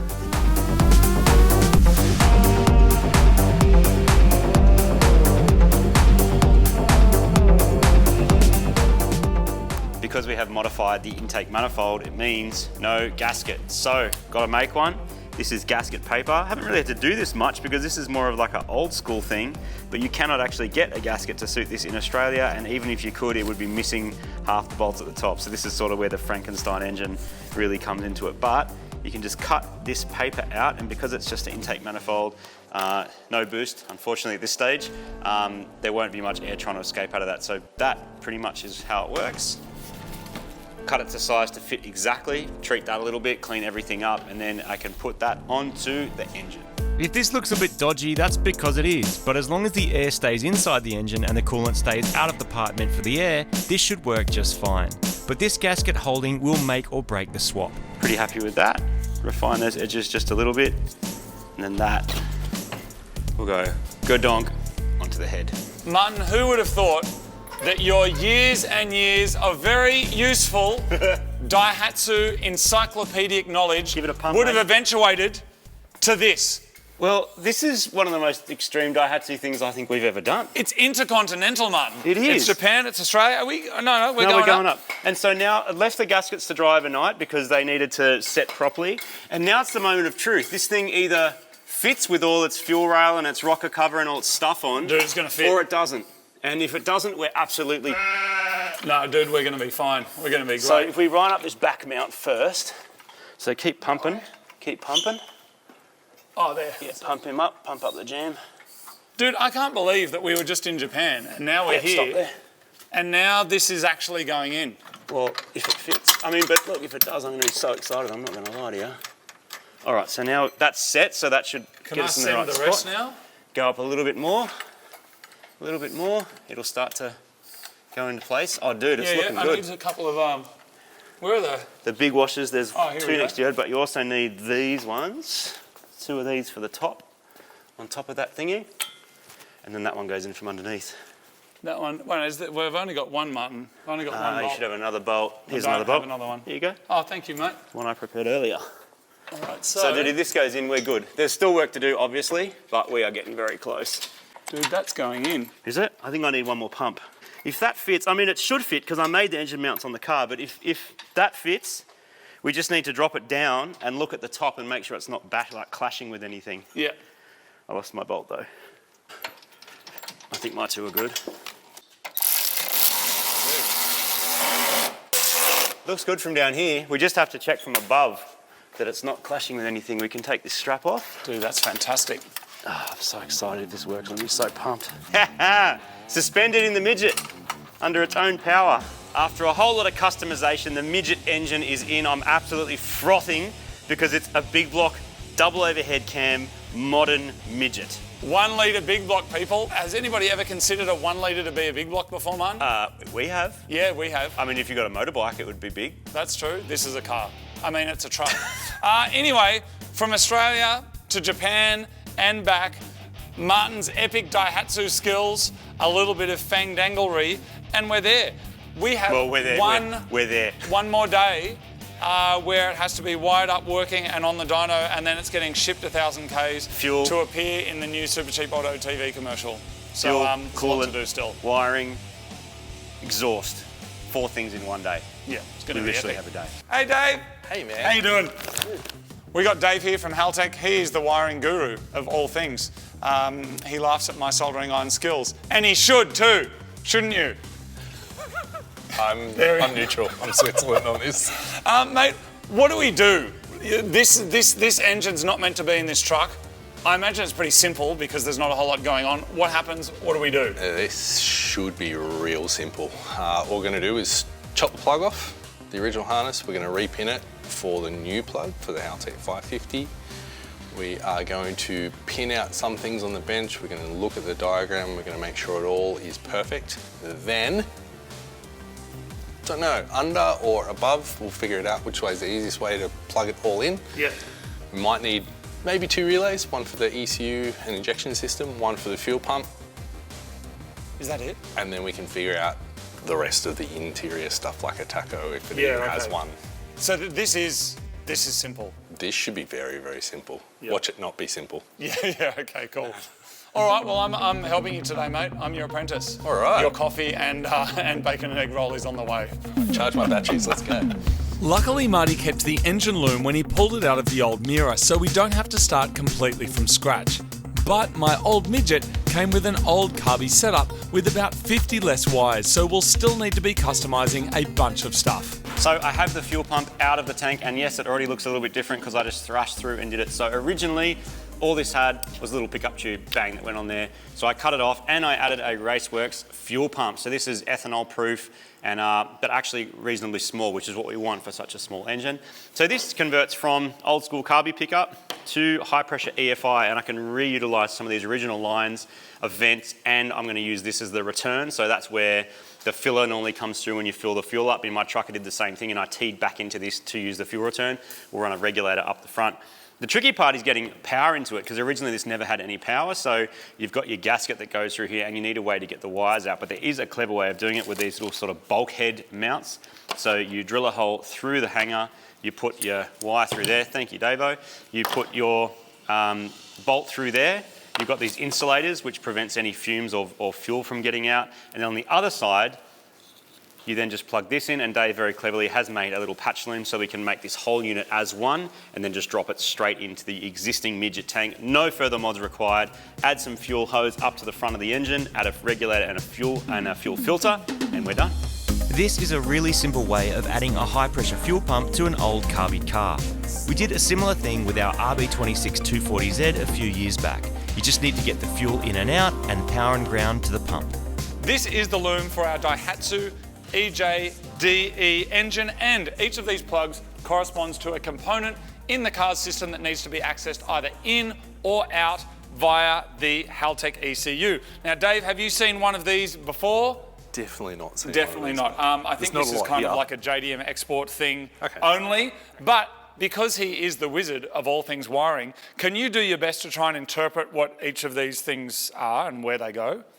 My best guess for what we have is our crank sensor in, maybe idle control out, maybe map sensor in, throttle position sensor in, air temperature in, our 3 injectors out.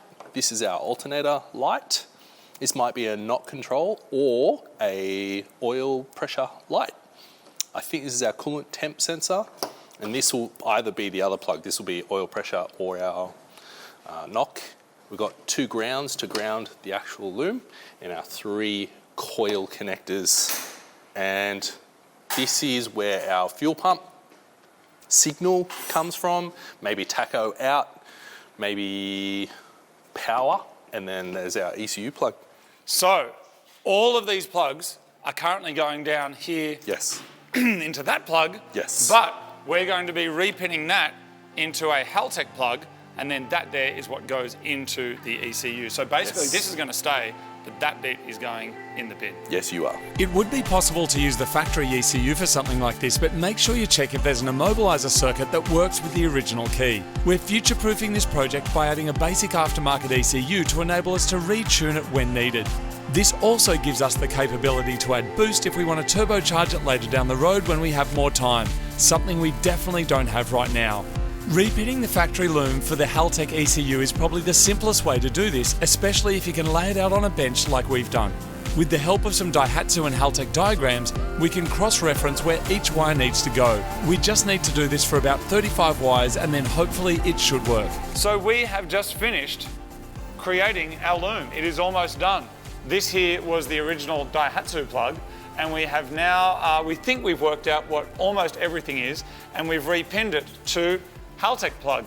And what we also learned during this time is that my friend Dave here can strip and pin a wire exactly 3 times faster than me. Well done. I've done thousands and thousands of these at least. I've done 1, 2, 3, 4, 5, about 30. Yeah. Great. Tell me what's going on here, because that looks like a speaker install I did when I was a teenager. Unless you worked in this factory in Japan, I don't think this is your install. But I've never seen ignition wires like this before, to be honest. So this is something different for me. But we just need to figure out what order these coils go in. Yeah. Because I don't know if this is 1, 2, 3, or if this is 1, 2, 3, or if that one. Yes. or if it's like, yeah, I just don't know. So we'll get it on the engine. We'll figure out what's what, and then we'll pin coil 1, 2, 3 into the plug when we know where things need to go. I've got this, but we don't have this. Yeah, so we don't have the other end of this, because that would have been in a dash of a car that no longer exists. I think so, yeah. So there's like relay power that comes in, and there's signals that go out, but we don't know what this is, so I'll make something else different here. So I'll put probably a relay for a fuel pump. We'll make something else different, and it'll work. I'll put a fuel pump relay here, we'll put an ECU relay here, and we'll put a Deutsch plug with a couple of wires on it that need to go to the alternator light, the oil light, pressure sensor light, which is what this pin here actually ended up being. Yep. I thought this might have been the starter, but it actually ended up being the oil pressure switch. So Yep. I still don't know what these are, but we'll figure them out very, very soon. And we'll put these two on a Deutsch connector till we figure out what these are as well, so we can just isolate them. But yeah, 2 relays, a Deutsch connector with a couple of wires, and then we can get it in the car and see what doesn't fit. Being carburetted, the Midget only ever ran low pressure fuel into the bowl. We're about to have fuel injectors which need 40 psi of pressure behind them to spray the dinosaur juice where it needs to go. The fuel pump will be sucking and sending the fuel into the rail, and the regulator on the other side will hold the pressure stable and increase it at a 1:1 ratio as we add boost. The EFI conversion is nearly complete. So there's the upgraded fuel hanger with the aftermarket high pressure pump. We've got the return. Now it's all really small lines. Luckily this is a really small engine, so it should work, but we don't know yet. So what we're going to do next is install this back into the tank and hotwire the pump, connect the whole fuel system, and even though we can't actually start the car yet, that will tell us if there's any leaks. So it's nice to be able to do that in advance before the rest of the car goes back together. That gives me time to troubleshoot because we are running out of time, half a day left. Okay, so what I've done is I've utilised the factory line, so we've got fuel coming into the reg, then we're going back out of the reg through a filter. Now normally you'd put the filter before, so potentially I'll move it if I need to, but anyway, I'm happy with that for now. I'm also adapting from 1/4 inch lines to 5/16 or 6.5mm to 8mm in the new money. That's because the rail has an 8mm adapter and the fuel filter is 8mm, but everything else is 6.5, so at some point I have to adapt it out. To test it, I'm going to run that up to the fuel rail, plug that in, and then plug this in, and then turn it all on and see what happens.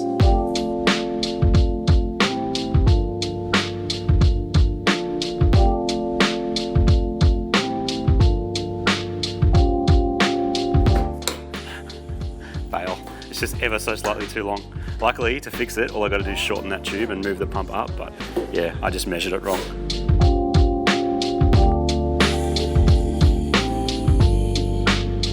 All right, we're going to try this again. And hopefully, now that I've shortened everything, it's going to fit. Come on, Midget. Yes.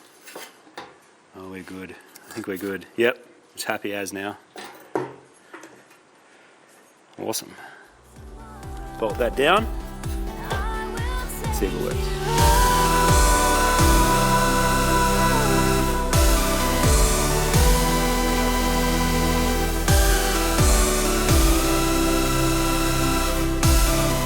Moment of truth, the tank is in. I haven't bolted it in yet in case I've got to drop it back down again. Dave's got a magic machine that sends power down wires. So we're going to send power down wires into the fuel pump. Everything is plugged in. And then this is a good time just to check for leaks. So we're going to prime it and just see if fuel comes out of anywhere, any hoses blow off. Now's the time we want that to happen, not when we're trying to start it.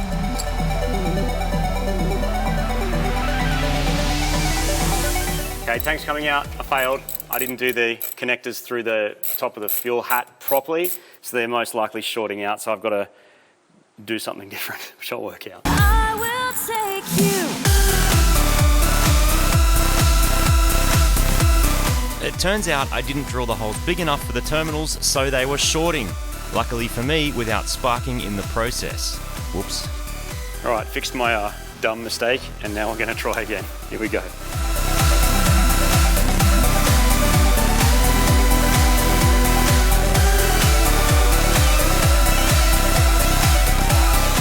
Round 2. So now the wiring is not shorting out because of my dumb mistake. And we're going to see if there's fuel pressure throughout the system. Could still leak at multiple points, so this is why I want to find out and see if it'll prime up. See what the reg's doing, see what all these lines are doing, make sure my connections are tight. 3, 2, 1. Ready? Yep.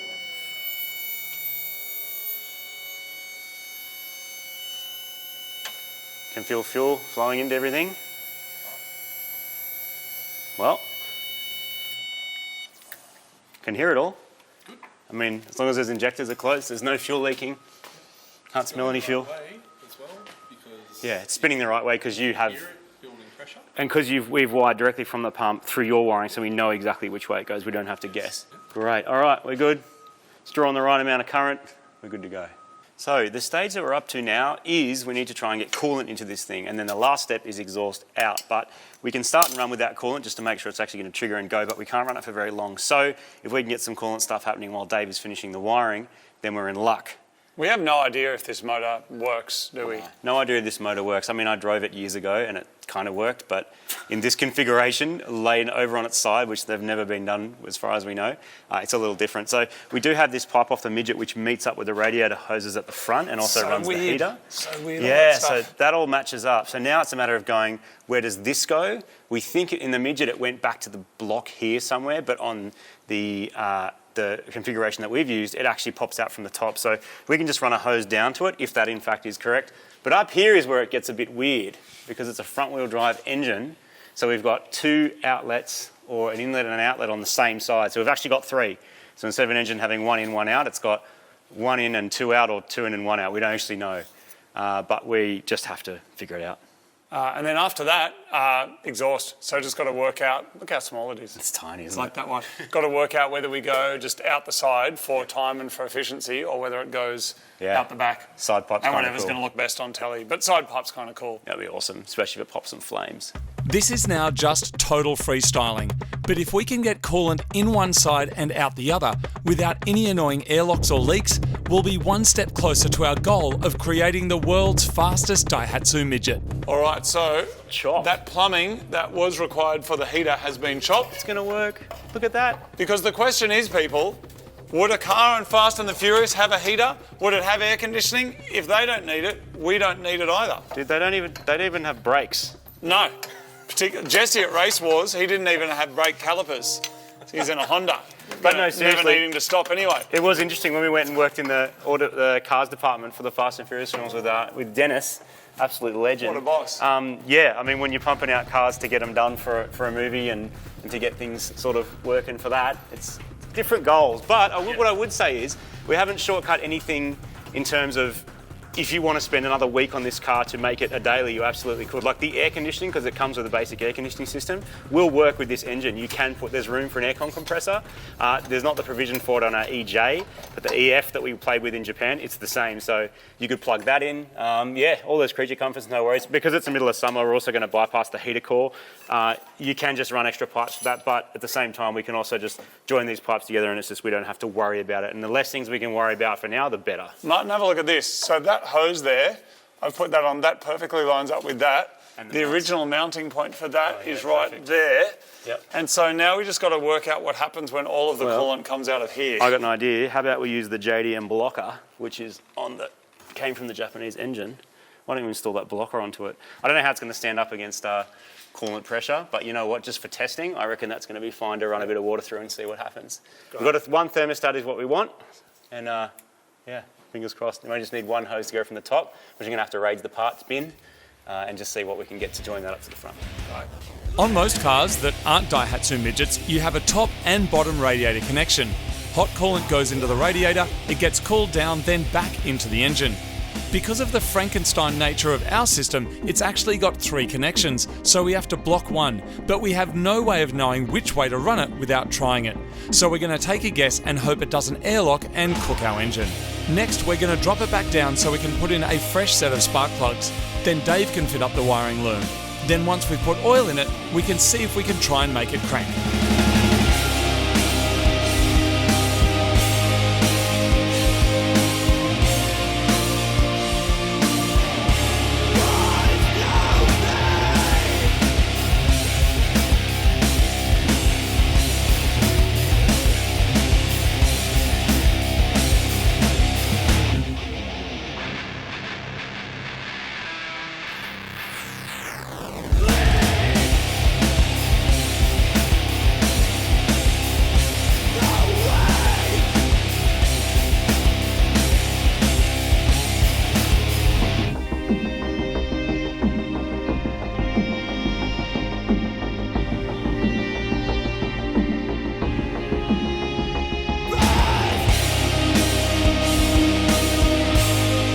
The loom is finished because Dave is a wizard. Smashed it. The coolant lines are on, thanks to bits of hose, clamps, a door stopper, a foot off a chair, and an angle grinder. A bit of hose from an EZ30, which is kind of cool. So we want to crank it and just make sure that there's oil circulation, there's no leaks, there's nothing weird. This is easy to do outside the car. We can do it outside the car because of the way it's been wired up. Just basically activate the starter motor and make sure everything turns as it should before we put it into the engine bay for the last time. Because this is 3 different cars just here, isn't it? And they're not meant to go together. No. So. All right, let's give it a crank. Shall we? See what happens. It's got a magic button there. Do you want to hold this side? Ready? Set? Yep. So, clicks but doesn't rotate. Why? It doesn't work. It just doesn't. After days and days of trying to get this thing working, we applied power to the starter motor and it wouldn't turn over, which means either this engine's broken or somewhere in our weird Daihatsu recipe, we've stuffed it up. We now have less than a day to get the car finished and to the dyno, and less than 2 days before it needs to be working up in Queensland 1,000 kilometres away with a professional film crew. Okay, so looks like we might have to mix and match Midget and your flywheels to get it to work. But if the Midget flywheel doesn't fit this engine and this flywheel doesn't fit that gearbox, we're cooked. Like completely cooked. That's So the end, isn't it, Martin? That's the end. So we're going to try the Midget stuff and a mix and match hybrid between both. Otherwise, it could be stuff which you sometimes have to do, like clearancing within the box or whatever, but we've got to keep them together. So this is the one off the front-wheel drive car, which fits perfect. The reason I kept it was the clutch fits perfectly into the box and the height looks correct. There's a possibility the Midget one won't have the height, therefore won't fit the box with this particular engine. So that's what we've got to work out now. The stock Midget clutch is noticeably smaller than the one that came with the 1 litre engine. It makes sense as the power output is considerably higher, that you'd want more surface area and more clamping force. But at this stage, any working clutch combination is going to get us over the line, so we'll have to mix and match until we can get it to work. So in advance, I spoke to the guys at Extreme Clutch and said, we're doing this weird Daihatsu thing. I'm pretty sure you're not going to have a listing for a Midget, but you might have something that works with a Daihatsu and you might have something heavy duty. So if we're lucky, there's a chance that this kit that they've sent might actually fit. And it's mostly about the cover. And if the cover is the same as our Midget and the height's the same, we might be in luck. And in which case, we've actually got a heavy duty upgrade. That's actually looking good. We might be okay. And if this fits and doesn't foul, we've actually gone from having a locked up engine that won't work because of a clutch to a heavy duty clutch, which is excellent. It's worth remembering that as far as we know, this little rear-wheel drive K-Truck gearbox was never intended to be mated to this EJDE 1 litre engine. We're hoping to have an upgraded clutch in there, as the original one might slip, which is no good for doing skids. So all we can do now is try each combination of clutch disc and pressure plate, test and retest until hopefully it works. So we might be cooked. I was looking at this before, and if you look at this flywheel, it's got this massive cutout on the back of it, and I wasn't sure what that was for. Turns out it's for the sump. It's to clear the sump. And if you look in here, it's a bit hard to see, that flywheel Midget with this engine doesn't clear it. So I don't really know why, because it's the same sump that was on the other engine. So why does it not now fit? But it must be something with the relationship of where the crank sits and where the casing sits versus where the sump sits. So I think we are going to have to use this clutch and just try and make it fit. It definitely sits on the gearbox properly, but it's clashing somewhere as well. So yeah, bit of angle grinder, and then that's our last hope. If that doesn't work, we're actually cooked. But that's the last thing I'm going to try, so might be a late night. All right, so with the box off, we can have a closer look. It actually looks like it isn't fouling. With the box on there, couldn't really tell. But it turns. So there's a hair of difference, a hair of clearance really in there. Just a ball hair, Martin. A bald hair? Yes. Not such thing, that's an oxymoron. Yeah, I know, that's how small it is. It's a bald hair. Got it. Yeah. Like a rabbit with no fur, except it's a ball sack.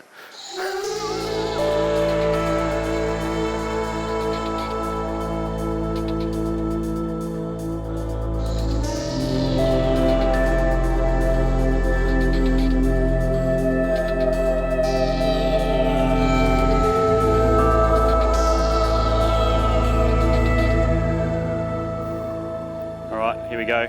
We're going to try and crank it and make sure it actually cranks now. So cross your fingers, people.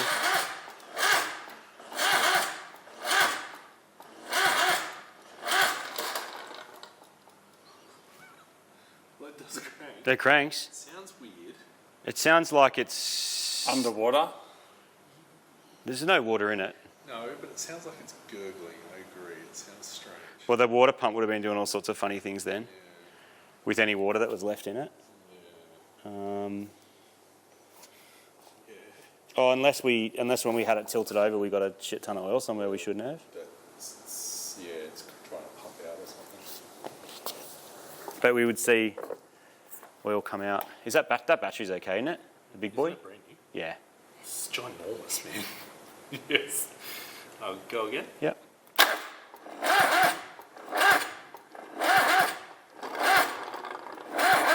You know?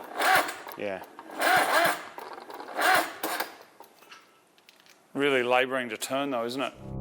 Now it seems like we might have two problems. One is that the clutch might be fouling on something and preventing the engine from turning properly, or the starter motor just isn't up to the task. Or maybe both. We have no idea. All right, last shot for an easy fix. We're going to throw this shim in. It's from the other engine. It probably won't work, but in case it does, we're just going to whack that in and see if it just gets us that clearance off the starter, because it looks like the starter is binding with the ring gear. Off comes the flywheel, again, in goes the spacer behind it, and this could give us the clearance with the starter motor, which seems to be the cause of all our dramas. Then we noticed that the starter motor housings have some slight differences, and we're currently trying to crank a big block with a starter meant for a midget. So if we can put the big block guts into the midget housing, we might just be able to make it work. All right, Davo. Literally the last shot that we have at this working at all.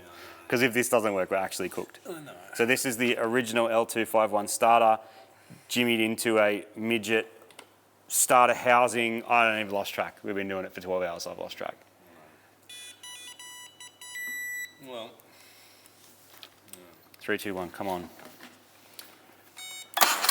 Oh, dude! Yes! Yes! So good. Well done. That sounds like a starter now. It sounds like it actually wants to start. That shit can go in the bin. You know what? You can my sweat don't sack you absolute Straight in the Oh, missed 3 times in a row. Boom. Last night, we had a pretty rough time actually. We thought that our engine was completely flogged. Yeah. We tried out a whole lot of different things, swapping clutches and flywheels. It turned out that it was the starter motor combined with jumper cables, which was just not doing what they had to do. But luckily, we've come in today and the motor is not lying on its side covered in oil. Everything's perfect. You noticed yesterday there's a little bit of weepage around the tubes where the spark plug... Yeah, A little bit, Martin. Well, where the spark plug tubes go, because the engine's normally the rocker cover's on the top, but because we're 70 degrees over, there's a lot more oil happening over here. And that's A lot more. That's in A this. lot more. So this is the rocker cover. So I just whipped it off, and these seals here, you could see daylight. It looked kind of like that. So there was a seal in there and you could see daylight through it. On the other side of that, hello, I'm engine oil and I want to be outside. I want to be free. I want to be free, let me free. And it did let itself free all over our floor. So had to get these. Do you think you can get this part? No, you can't. You can get them from Japan. We're not going back to Japan again. No. Because we have no time. The dyno is imminent. The dyno is, the thing's on the ground still. It's right here. And the dyno is imminent. So, but thanks to the wizardry that is online nerdery and some people on the Live to Daihatsu club thing, I said, I need these, where can I get them? Are they really called that, Live to Daihatsu? I think it's called like Live to Die like that. Oh, wow. Live to Daihatsu. Oh, God. It's Okay. pretty cool. Shout out to you, dude. Shout out. That's awesome. Why? Because I didn't just get 3 people, I got 4. Now, why do I get 4? What has 4 cylinders and is awesome and front-wheel drive? What's the first thing that comes to your head? A Golf GTI. JDM. I'm not saying Honda Civic. Don't Well, try dude, and make me say it's it's from a a trap. Honda Civic. So a Honda Civic actually saved our ass because this part is common with a Honda Civic. So there's a part number, which I'll put in the description for anyone playing along at home for the 3 people out there playing this game. There's actually a Honda part that fits, so that has completely saved our ass. That's surprising. I thought maybe a Toyota part. Same. But not a Honda part. Same, and that's what I was looking for. Is there something the same? They're 40mm outside diameter and 25 inside, but they are essential without these oil everywhere. And without this, we also couldn't put the engine in. So now, even though we're very much behind schedule, these are going to go in, gasket's going to go in, we're going to put the engine back in really quick, and then Dave is going to come along, give us a hand to actually get it running. God, I hope it works.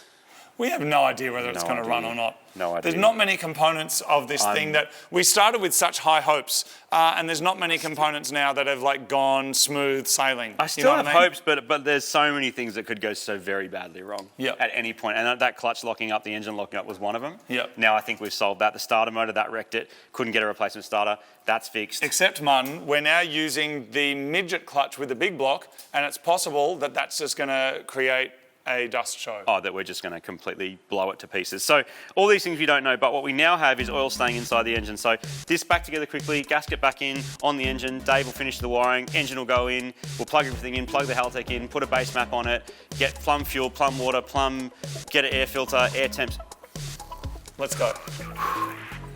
My Honda Civic spark plug tube seals fit perfectly, and the engine no longer cries tears of oil as we try to rehome it into this midget. The rocker cover can now go on for the last time, and the engine can be lifted back into place. Davo, my work here is done. It's bolted in. There's no cooling system yet because we want to make sure it's actually going to start before we fill it full of water, and so it can fill its cylinders full of water. It's not going to happen. But it's mounted, so now it's just wiring time. What else have you got to do? I'm going to plug everything in, and then all I need to do is put the battery on, and we've got to find the ignition switch. So when we turn the key on, we can find which one has power. Is that like here? Something? Yeah, look, something out of here. Yeah. We'll have that key barrel power. So once we have that, we'll connect it to the pink wire on the Haltech loom, and then we'll start it. Load laptop and tunes. I've put a map in it. I've done it. We're ready to go. All right. Great. Yeah. Let's do it. Okay. Last thing before we try and start this thing is this. Bang, just like that. Bit of side pipe action. That's what's happening just to get it done and started. I've decided to go with a side pipe partly because it's quick and easy to fabricate, and partly because it would sound ridiculous. I'm hoping kind of like Mod Max with 5 missing cylinders. Dude, that is unreal. Are we ready? Is it time? Yeah, I think it is. I think it is no coolant, but that's okay because we want to make sure that there's no compression leaking into our cooling system. So it's time to start it. We'll find Dave and we'll hit the key. After what has been a huge day, Dave assures us it's about to start. We're going to try and crank it? Yes, we'll try and crack it. I don't know what's going to happen. No, me neither. Nothing could happen. I just hope it Everything sounds could better happen. than it sounded last night, Yeah. which was We'll see what it does, I guess.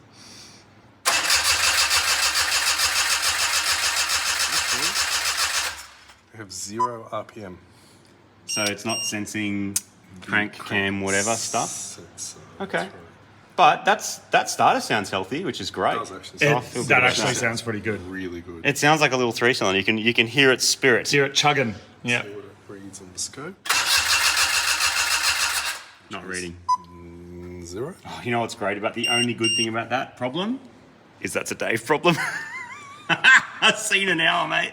Wait, who did the wiring? I didn't do the Oh, wiring. you didn't do the wiring. Okay, I don't worry about supervised. Is that worse? it. All right, you fiddled some sessions. It's the next day and you've done some settings. Let's You go. know what, Dave? The problem with you supervising me doing the wiring is now neither of us know if it's okay. We'll see how it goes. Yeah, that's a no. Where's it supposed to say RPM? Yeah. All right, so what's not happening is this, which is the crank angle sensor, is not getting its signal as this thing turns around. It's actually magnetic. You can see it's trying to stick. As this turns around, it should be going beep, beep, beep, beep, beep. And because of this cutout, it knows where top dead center is and it knows the relationship of everything, so you can do full sequential. Because we haven't one external to the car, we can actually plug it in and go on the scope within the software, within the Haltech, and just see if anything's up, because it could be the sensors stuffed in our engine or it could be a wiring issue. We're getting there, people. It's going to happen. We're going to test it with some of this, the spares we got from the engine in Japan, and we can actually use this as a spare if it turns out our one's cooked, but I think it's going to be okay. But we're very much running out of time now. I don't even know what time it is. Dave's laptop reckons it's nearly midnight, and we have been at this for hours. Something weird happened where there was fuel going through an open port while we're trying to get our triggering to work, and it sprayed fuel, then it leaked out the exhaust, made a huge puddle. Then there was too much fuel pressure, so we dialed the fuel pressure back with the gauge, but then the gauge didn't work properly.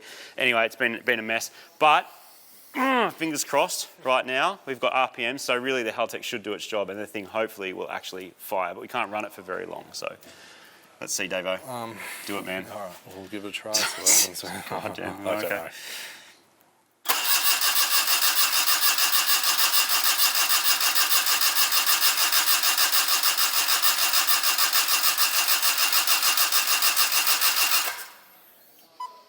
we got fuel, but I don't think we have spark. So that's the next thing we have to solve, making sure that those coils are getting powered, because we're splicing in midget loom with random loom for part of the engine but not the rest of the engine. We think maybe there's an issue there, so we can just easily test. If they've got power, then we're actually screwed. So hopefully they don't. We'll see.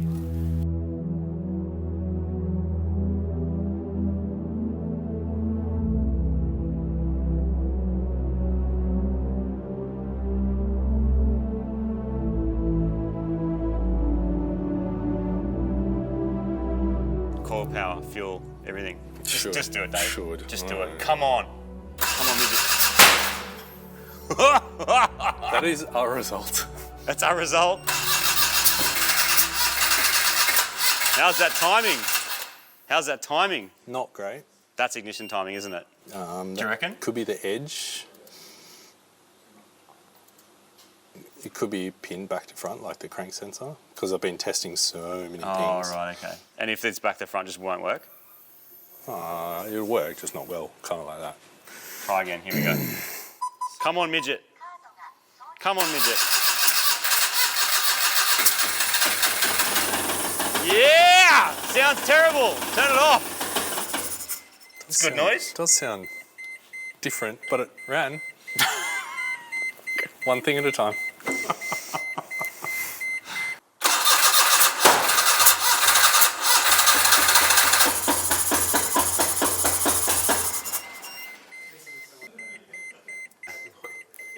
It's there.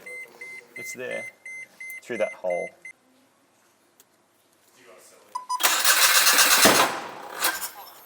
Spluttered and done some weird stuff, but we reckon we've got it nailed now. So fingers crossed, it's just going to run. It's going to build oil pressure. It's going to sound like a car. We doing it, Dave? I'm going to lose my shit if this works. Come on.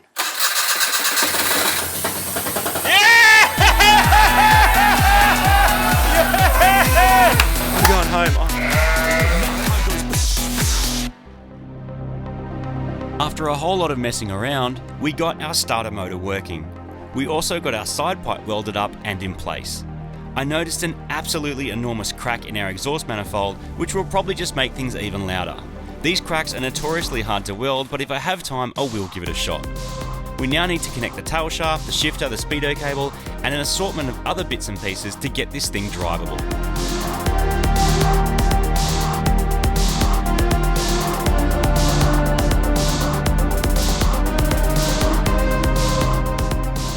All right, so we are getting closer, people, as the clock ticks down. So I'm just putting on the last connection now, which goes from the radiator to the JDM specific input on the front of the motor. Which is our biggest point of failure. If that doesn't work, we're in a different car. Yeah. But if that works, it starts and runs now and idles, which is great. There's some stuff that needs to happen, like some fluid needs to go in the gearbox. That's empty still. It's got an air filter on it, which was just one I stole off my mirror.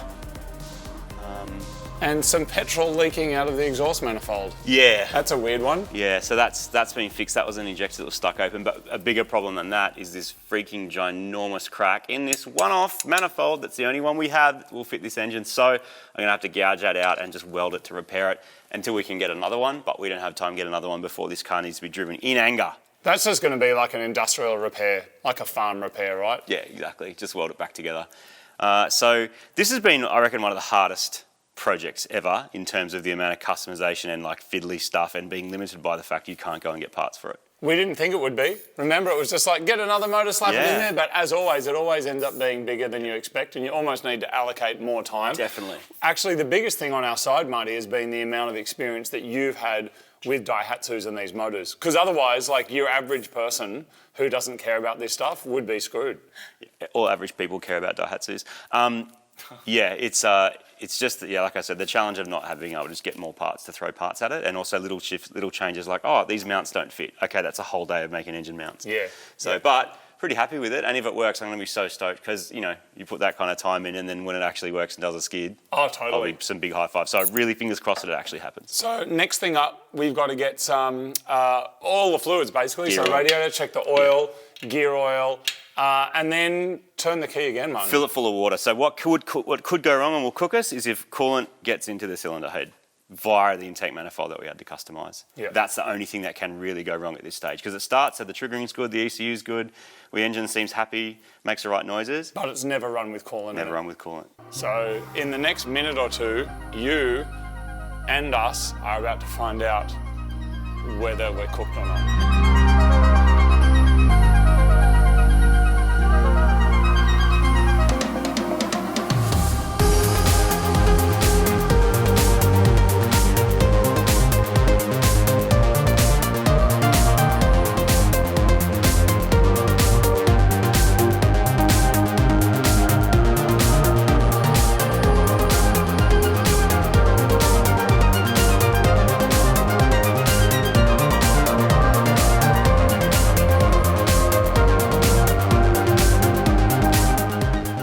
Let's go, Martin. Our fate We is have no about to be choice. sealed. There's no choice. With the first drip.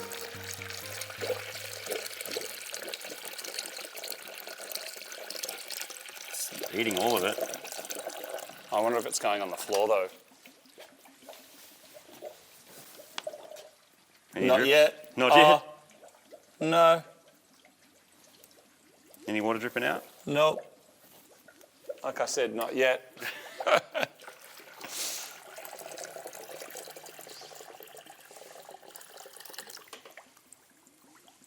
So we just fill it up. This is now the highest point. Then we start it. And it's going to start and run and keep running, or it's going to start and go because it's going to be full of water and hydrolocked. Yeah. Right. Water where the pistons are is game over. Hydrolocking your engine usually means bent rods and a full rebuild.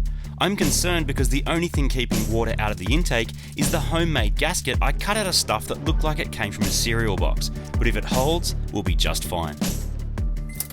All right, here we go. Fuel pump prime. So there was two things wrong. One, I had the engine size set incorrectly at 660cc like a midget instead of the 1 litre that we now have, which is like 993. And I also had the map sensor, which goes, it's a vacuum line that goes from the engine to the Haltech, so it knows how much vacuum boost, whatever's in it. That was on just a random throttle body thing that's actually completely incorrect. So I swapped it to the same one as the brake booster, which means we're definitely, don't forget your toll card, which means we're definitely getting a vacuum signal. So now it's going to sound cranky, but it should start. Great. Let's go, Martin. Let's go. Come We on. got this. Come on. It's going to go, man. Yeah! Yeah! Awesome. Oh, it's so loud. It sounds like a boat. It sounds crazy. It sounds hectic. Needs some more exhaust work. It stinks. But it starts and idles. There's nothing leaking out of it, which means we can go to the dyno. There's no time for exhaust work, let's just be honest. We just got to send it, unless there's time to make something while we wait for a tow truck. I'm going to make some version of something. It can't start that. Plus, there's a crack in the manifold, so I'm going to be welding stuff anyway. But there'll be some kind of exhaust on it. It's either going to come out the side or out the back or maybe out the roof. Martin, well done. Thanks, man. Let's go to the dyno, people. While waiting for the tow truck, I did manage to jerry-rig the original Midget exhaust onto a flange so I can swap it for the side pipe. I did this so that for the initial tuning, the exhaust is being sent out the back and into the extractor fan rather than out our legs. And we can swap the side pipe in if and when we are chasing power. Nice truck, Scotty. You call that a truck? This is a truck. Well, they're both trucks technically. I mean, they do the exact same job, don't they? Black, they've both got a tray, they've both got 4 wheels. This is a Daihatsu Midget 2. We've engine swapped it, we've EFI converted it. It's been one of the most challenging jobs that we've ever tried. Yeah. But if this works, I'm going to be high-fiving so hard. But you know what? If it doesn't, that's cool, because I reckon you're the person to tell me why it's not going to work if it doesn't. I love it. I Bizarre, absolutely isn't it? love it. It's bizarre. So we've gone from carby to EFI, so it's got an EJDE, it's got 3 ignition coils on it, it's got a reasonably good triggering system on it. Okay. It's all been, we have started it, we've seen it run, but not very well and not for long. Yep. So that's kind of where we're at, and we kind of ran out of time, so it's like, let's just bring it and let you work your magic. So and the see. ultimate Frankenstein, how many camshafts has it got? Camshafts? Yeah. 2. How many throttle bodies has it got? 1. That's going to make it a little bit easier to variable cam control? No. Does these motors have variable cam Well, control? they give you all the hardware for it, but just leave the solenoid out. Okay. So no. Does it have a distributor or individual coils? Individual coils. also going to make it easier to tune. So distributors on something like this, painful for rotor phasing and weird things. So individual coils is going to help. Yep. It's kind of modern, actually. In that way. Has it got any extra air that gets pushed into it? No, not yet. Maybe one day. Okay. We ran out of time. Okay. Has it got sensors on it? What sensors have we got in it? Yeah, so it's also got idle control that works. Oh yeah, nice. It's got TPS on it. It's got, I believe it's got some version of oil pressure, coolant temp. Not wideband, but I figured we can use a dyno one for today. Yep, we'll do that. That's okay. But yeah, first I guess is just to try and make it start and idle. Yep. Because everything has been messed with, literally everything. Yeah, okay, for sure. So what we'll probably do, have we got access with the timing light to be able to get in there and look at the balancer? We do. All right, let's roll it on the dyno so we can use the extraction fans. Yes. We'll get the thing warmed up and clunking away. We'll check the timing on every cylinder, make sure we're firing them at the right place. Yep. Get the mixtures in the ballpark. Yep. And then give it hell. Are you going to sit in there with me? No, but I could probably sit in the back and just look through the window. Yeah, it would be uncomfortable for both of us to share the same one seat. There's a gear stick in an unfortunate position, so don't worry. But yeah, let's push it on. Luckily, it's very, very easy to push. Well, it's lucky we're not pushing this. We should just put it in the tray of that. It won't fit in the tray of that. I dare ya. All right, let's go. Trucks come in all shapes and sizes, but what is a truck exactly? Well, both of these are trucks, even though ours is tiny. According to the Cambridge Dictionary, a truck is defined as a large road vehicle that's used to carry large amounts of goods. Well, our Midget is a tiny vehicle that can carry small amounts of goods. It might be small, but it's definitely mighty, so as far as I'm concerned, it's a truck. We're feeling pretty nervous about how it's going to go on the dyno. If we blow it up or it doesn't work, then it's game over.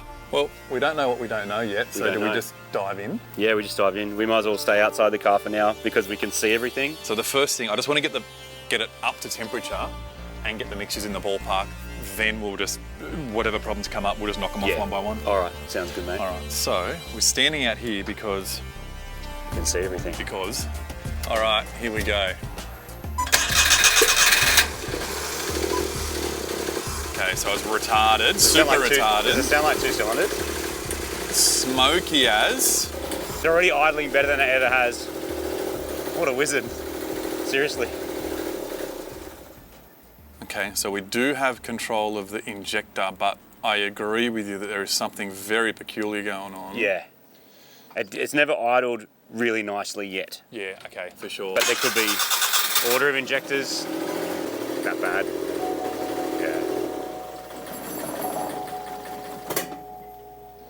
So knocking all the bad stuff. We've got a bit going on. So now I'm just turning the filter level, all the filters off, which I'm sure Davo tinkered already. Yeah, we must around a little bit. Okay, gets nowhere. Just can't tell if it's 3 cylinders. Sound better? Yeah, it tastes better. What we change? Change the firing order. So we were on 1, 2, 3, and we're now on 1, 3. You know what's funny? This is the exact opposite problem we had with my truck. Interesting. So on my truck, we set it to this and it would not run. And then we went 1, 2, 3, it ran perfectly. Feels good. We've got good-ish mixture, but we've got a trigger problem. We're at 89, so when it gets up to 90, it's gone up, it's blown through, it's cycled everything, so we'll wait and then we'll pop the big fan on and let it come down a bit. Before we get into the fun stuff and see what kind of power the Midget will make, we've got some more setup to do and some more issues to solve. Overheating is going to stop us in our tracks, so we're keeping a close eye on the temperature on the laptop that's connected to our Haltech ECU. All right, so the theory is Scotty managed to sort out the triggering issues, which is excellent using his wizard skills. So that's what was holding us back mostly.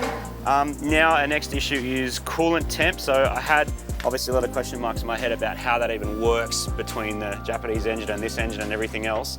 But the theory is now that we've been able to run it for long enough and it's actually idling, which is great. Now it's getting hot. I don't think it's got enough water in it, firstly. The thermofan I don't think is being triggered correctly, so I'll have to work that out. And then as long as it's got enough water, if it's still getting hot, game over, because it's hot and there's problems potentially with that motor. Accessing the radiator is pretty difficult, and the location of the radiator hoses means there's a good chance we're going to get airlocks, which is when the water pump can't properly push the coolant around the engine and in and out of the radiator. And if that happens, it's going to overheat.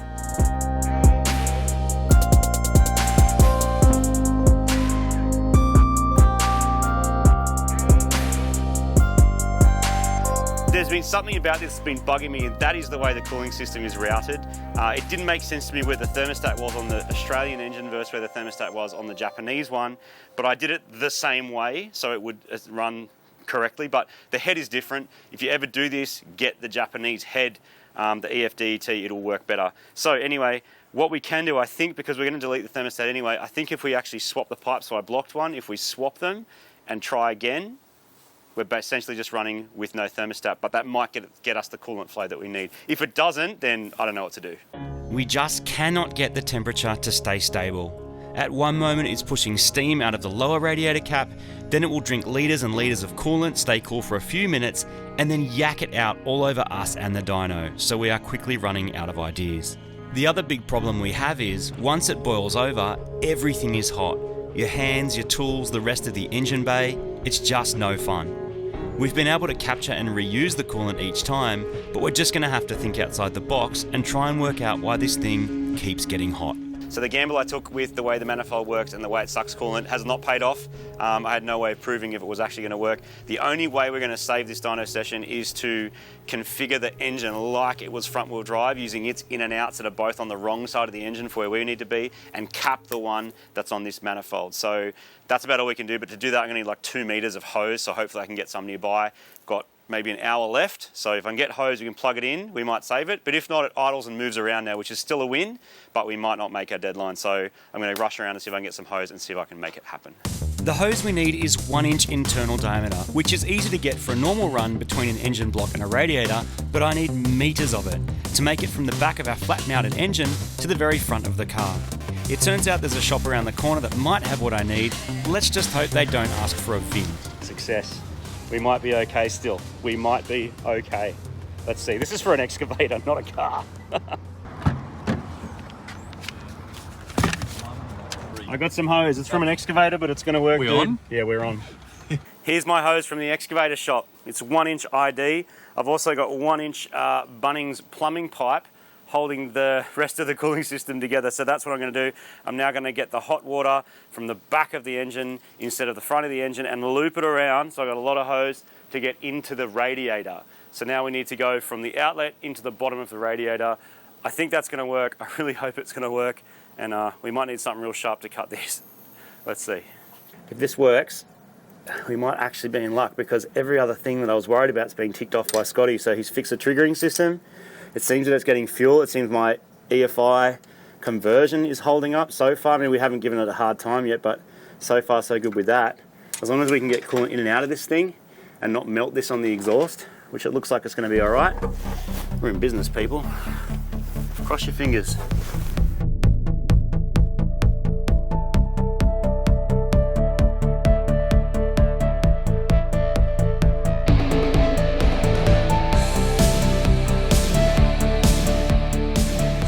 This is the coolant bypass, going from the back of the head all the way back to the front of the radiator via my bit of copper pipe.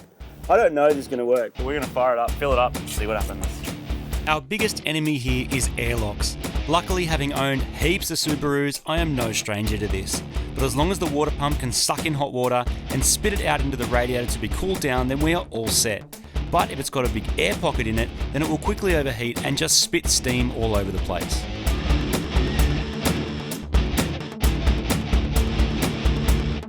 Okay, this is the last chance. We'll run out of time. And if this doesn't work, we have a midget that idles, which is great.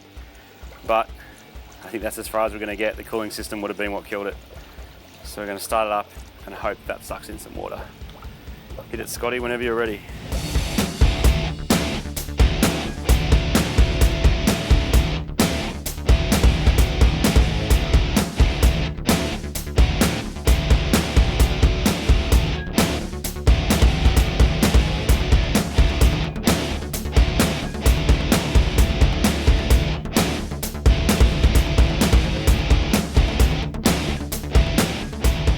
So, Scotty opened the filler cap that's beneath the seat, which I guess is like a bleeder, and it shot out a little bit of air at first. It sucked a whole lot of coolant in through this bucket, almost drained it.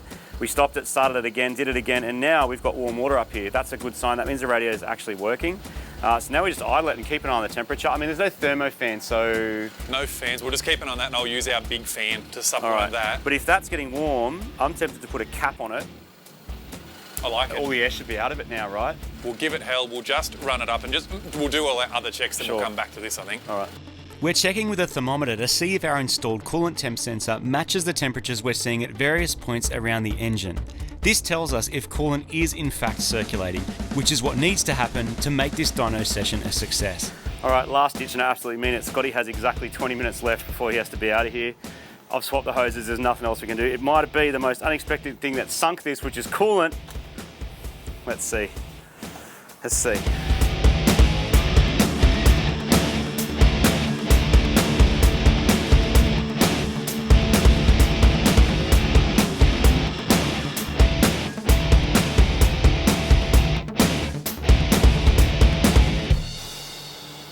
Playing games, it's teasing us. Now we're at 60. So we're at 60 degrees, so it's either burped itself and now it's working as a cooling system, or it's just going to get hot and it's going to blow up again. After many long nights making parts from scratch and putting in a huge amount of effort to get this thing working, it appears now it's all going up in steam. The Midget just will not stay cool. It appears it has the mother of all airlocks that we just can't seem to shift. We're completely out of time. We're going to send it. We think we might have solved a air pocket, we don't actually know, but Scott's going to drive it anyway. Even if we get one crack at it, it means there's some numbers in it, which means it might still be able to drive around. I can test it and fix it. Even if we don't make our deadline, at least the thing will drive. Let's do it, Scotty. Now or never, mate. Let's go.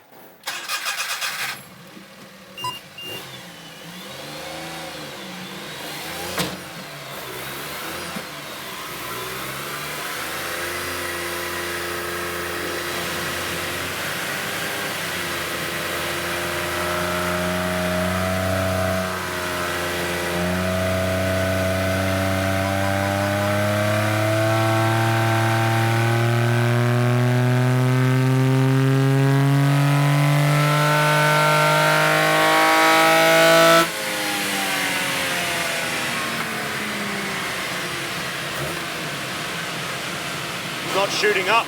Not shooting up, weird.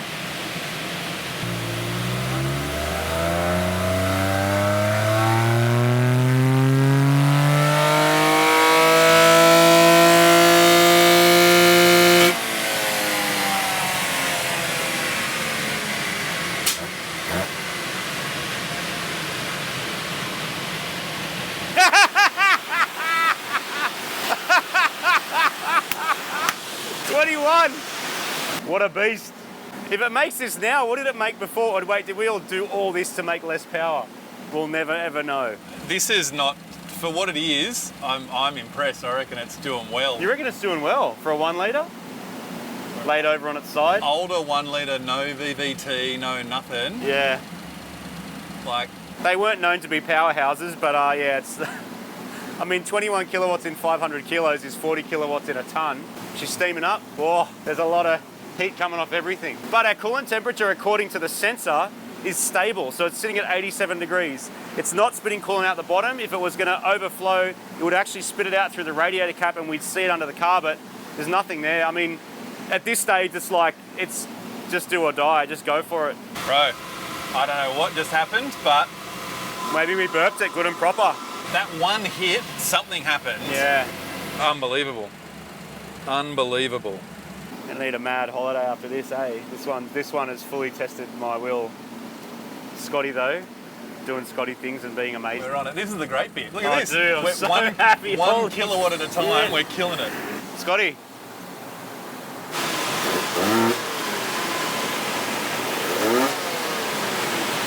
All right, let's fire it up, Scotty. Let's go. Yes. Yes.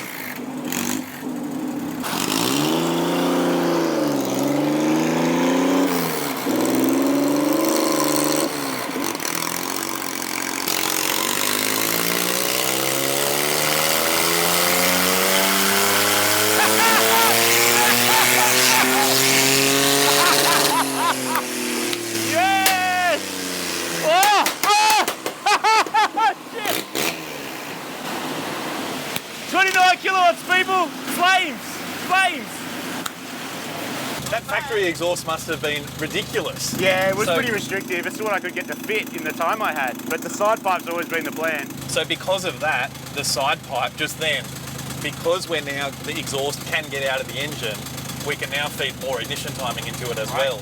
We'll put more timing in it again. And it's noisy in here, eh? You need earmuffs to drive the thing. Noisy. Yeah, fantastic. 40 horsepower, not bad, dude. All right, let's blast it again. And how's that coolant temp? Just stable? Magically stable. So It's good. pretty awesome.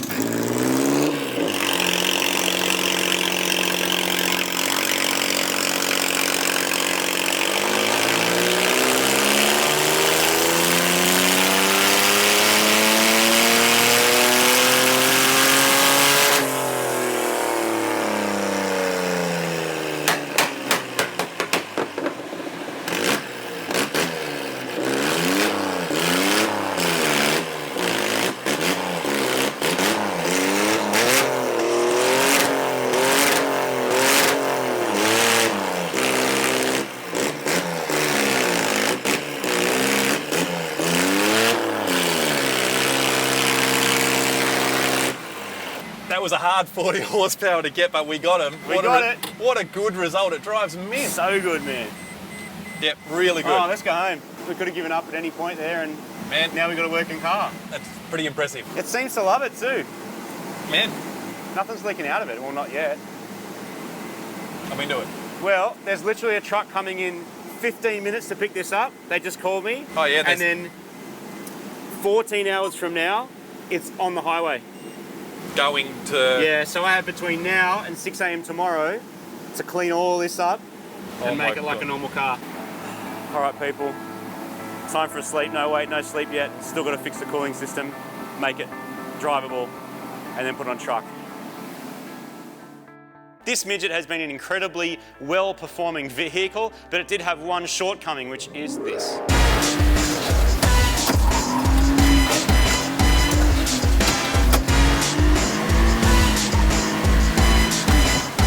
Oh, it's struggling. Open diff. It's such a handicap. You did really well. So as you can see, single peggers, people, no one likes them. I like them a little bit, but double peggers is where it's at. What am I talking about, people? I'm talking about this. Now, we got this Midget done just in time for the new Super Cheap Auto Oils campaign for 2023. We got it done on the day. On the day. We're doing the Midget. We're also doing about, I don't know, 30 or 40 other cars, I think, last year at the same time. It was a very, very big year. Yep, your new Civic, heaps of cars. And don't talk about my Civic, dude. I don't have a Civic. That's not true. Don't talk about the Civic. Don't talk about the Civic before race wars. There was something that this little truck required, and I was speaking to our good mate Rob from Japan, and I said, is there a turbocharger in here? Is there any chance at all, being that these midgets are motorsport, have motorsport pedigree, that you can get so many boxes. This is the third box. Let's try again. 1, 2, 3. Hold that. Is there any chance? Is this 4 boxes? Oh no, here we go. Is there any chance you can get the world's cutest limited slip diff center for a Daihatsu Midget? And it turns out you can, people. You know why? Because these little trucks, well no, this Ute, but my truck, It's a they're truck. all, Daihatsu didn't really change the recipe much, and so it turns out Watch that out, there's, that stuff's gonna fall turns out. out that there's a demand in Japan for limited slip diffs. So we are fingers crossing that we will be able to install this thing into our little Midget, because it did do big single peggers. It was fun and fast, but it was always an issue getting it to properly skid, correct? And if I can bounce this on my head 3 times or more, or my foot, this project's going to be awesome. Watch this. Shall we install it?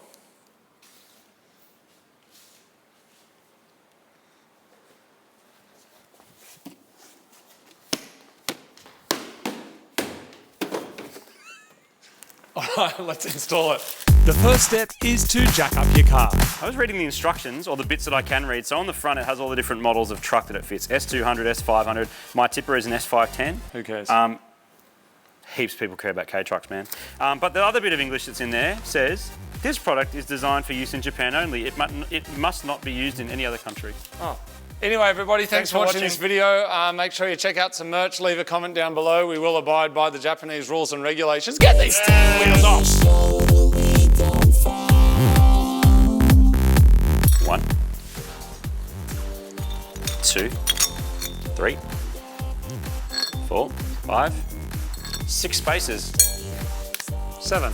Our goal today is to turn this midget into a skidding drift machine. So what is a limited slip diff? Well, it's kind of in the name. We do have a video about putting one in a front-wheel drive car, which you can click here. In this case, a fully locked diff, where you might have welded it or you've got a particular kind of centre in it, means that both sides turn at the same speed. So when you turn around a corner, no matter what, you will get the same speed, and you often hear the tyres sort of chirping as people do tight turns. It's also, in some ways, a bit unsafe. And then you've got an open diff, which is what's in this, and when I turn it forwards, the other side will spin backwards, which is an easy way to check. And what we're going to do is put a limited slip diff in, which means there's some amount of slip allowed, and it will lock depending on what the setup of the actual centre is itself. So what we've got to do first is get these drive shafts out, take this off. The Midget does look a little bit different to other K-trucks in how the back works, so I'm crossing my fingers that it will fit. Apparently it will. So we're going to take that off, get the shafts out, and then drop all the stuff around the middle here to actually get the centre out. The rear suspension design on the Midget is basic and very truck-like, in that it has leaf springs and both wheels move up and down as one. It's way less sophisticated than what you might find in a drift car or something more modern, but the diff swap is pretty straightforward. We just have to drain the oil, get the axles popped out of the diff centre, and then drop it out the front of the housing. The handbrake assembly holds the axles and bearings in place, so we have to undack those bolts and then pull the drive shafts out. Luckily ours weren't seized, but if they are, you'll probably need a huge puller or a slide hammer to smash them out. Literally the opposite of most people's weekends, isn't it? Because when we're working on front-wheel drive cars, you don't have that massive shaft in there. You've only got the little CVs, but it works the same way. See how it's got this on it? It's got like a snap ring thing that keeps it in. And then you've got the bearing here. And interestingly, on our one, new grease. Like someone has been in there recently. What's that got to do with the weekend? All that rubber's fresh. What? What's that got to do with the weekend? We were doing front-wheel drive cars on the weekend. Oh! Sorry. What are you talking about? Yeah, I don't know. I didn't know where you were going. Oh. Oh, because on the weekend we did this on a front-wheel drive car. Exactly. I thought you were saying this is the opposite of most people's weekend. Is that what I said? I think so. Oh. Sorry, I'm tripping. Too many cashews. Hey, this grease is new, and someone's been in here recently, and that rubber is fresh, and it's really greasy. So, what that means is, we're not going to really have to worry about leaks here, which is cool. It's got some weird schmoo there that's left over. I don't know what sealant that is. If you want to be really, really professional, you could change your bearings if they're a bit grindy. But I don't know if we've done a car like this before. I don't think I've ever taken a drive shaft out. I know everyone with a big American rear-wheel drive car is going to be like, what? Because that's how they'll work, solid axle. Yep. Live axle, is that what they call it? I don't know. Anyway, so now that we've got these shafts out, our diff should pop out. I think we got to undo a bolt up here, and then the whole schnoot will fall We should be able to beat the nose off, I reckon. I've had to change the diff in my 180SX drift car multiple times over the years, which is one complete enclosure, but in this case, we're just modifying the centre. A few hits with the hammer and we can knock the nose off and then remove the whole thing, revealing the magical mechanicals in the middle. So this is our limited slip centre. You can see it's got like little stuff in there to make it grip up, little plates that are sort of like clutch packs. And then this is our open centre, and you can see the gears. One's called a spider gear, one's called like a pinion and something else. I don't really know because I drive lots of front-wheel drive and all-wheel drive stuff. But that's basically it. We're going to attach that to this. Usually you get a diff person to like set up your lash and do all that sort of stuff. That's me. That's him today. We're going to set up our lash to make sure that it's going to work. But this is going to work. I mean, I think it is. So we just 1, 2, 3, 4, and this should just pop out. Pull it, and then we've got to take that section off and then put that in. I think that's got to come out. Anyway, there's a whole bunch of stuff. We'll start with these 4. Exactly. We can thank racing cars and the Beatles for bringing attention to LSD, with Ferdinand Porsche kicking off a plan to stop wheel spin back in the 1930s with their Grand Prix cars, which had super skinny tyres. From here, the boghole trolls, also known as people who drive four-wheel drives, realised they had benefits too, as did the muscle car scene in the USA in the 1960s. They're pretty sophisticated these days, with all sorts of electro space wizard magic going on to make them do their job even better. But not on our Midget. Our version is devoid of computer control and pretty basic. We need to pull the bearings off so we can swap them onto our new centre, except we've run into a problem. So things are looking good for us because the ring gear bolted straight onto our new limited slip diff. Everything else looks more or less the same. The problem we're having now is that these bearings, which are like the carrier bearings on the side, don't fit. So there's a good chance to do this upgrade you need a specific kind of bearing, which we don't have. Now we need to find out if it's possible to get a bearing that is bigger on the inside, in this case 35, and this one is 33. So it's whether you can now get a bearing that will do this job, and then if it'll even go in at all. So it's 62 on the outside and 35 on the inside by the looks of that. So if we can get that bearing, we can keep going, but we're going to have to go make a visit to the bearing shop. So that might be us cooked for today. Still, I'm hopeful that it's going to work. We've been pretty lucky with this build so far, other than having to go to Japan to get a bunch of parts that we didn't have, but sometimes it's something little like this that stops you in your tracks. So for now, we've got to do some research online and try and find the bearings that we need. The drive shafts are a perfect fit, so there's only this one thing stopping us from getting this build finished. We need a specific sized bearing that we can't actually get today anyway, so we've made a couple of calls to see what we need to do. We talked about maybe like putting this in a lathe and doing some more kind of drastic things, but we've decided we're just going to wait a day. So we will be back tomorrow morning. Obviously check that the drive shafts actually fit, which they do. You can't just get Daihatsu Midget stuff off the shelf here in Australia. We learned that when we had to go to Japan recently to get some parts. So for now, we've made a bunch of calls, spoken to some mates about how we can get something that will fit. The problem is this here fits on here like this. This does not fit on there. So this piece here is 1 millimetre all the way around thicker than that is, making it 2 millimetres thicker all up. So we've done the measurements, looked online, they are available in the States, are available in Japan. In Australia, we will have to find out, so we'll be back tomorrow. The following day, with overnight parts from Sydney, we've managed to get the exact bearings we need. Well, that's not entirely true. They're 14 millimetres thick instead of 16 millimetres, but we're going to pack them with two 1 millimetre shims to get the height the same. Then we're just going to cross our fingers and hope that it's going to work. Is it going to work? We've never done this before, so we have no idea, but we're going to press them on and keep going.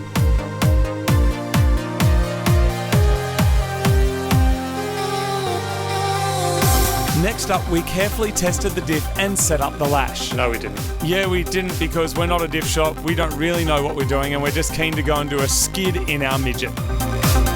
With the centre now officially upgraded, but with no evidence that it's actually going to work, we can put the car back together again.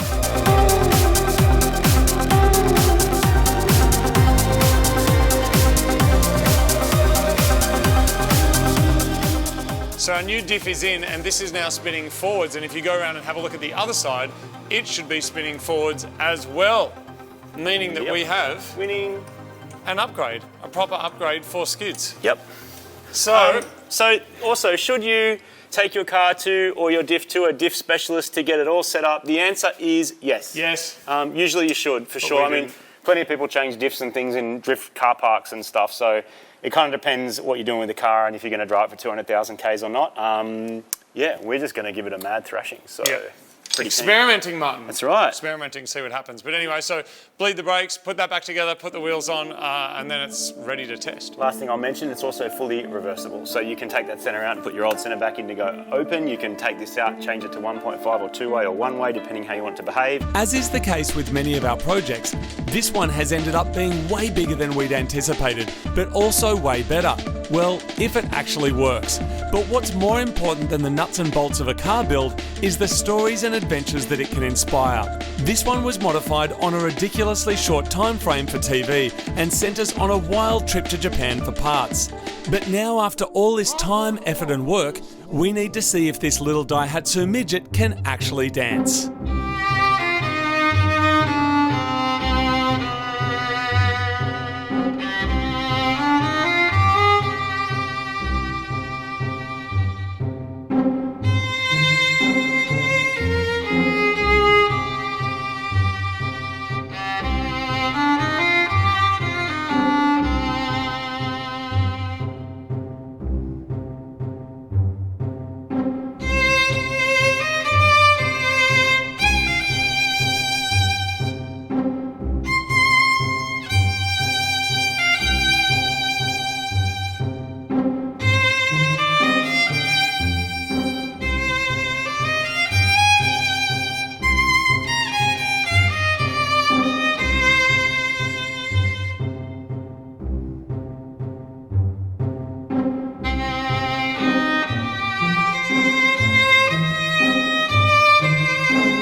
Daihatsu Midget 2. What an absolute monster of a miniature nugget. It was a huge build. Of course, it got way bigger than we expected it would be.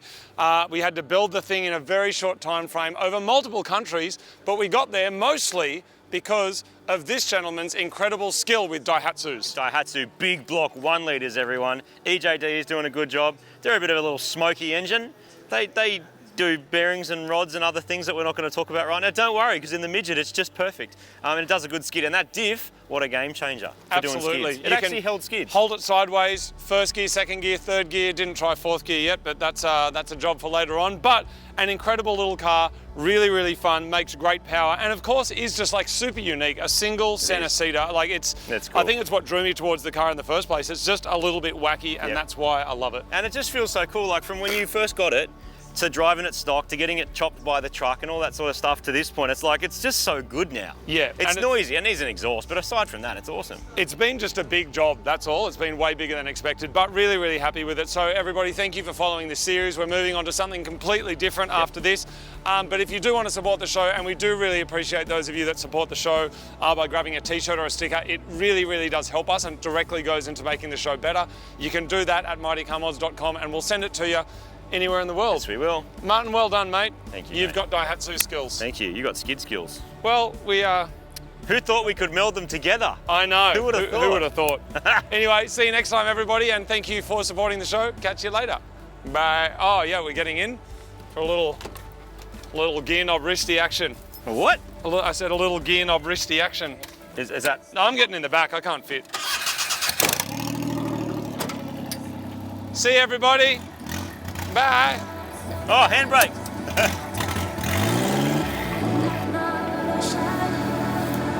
Into the sunset we go.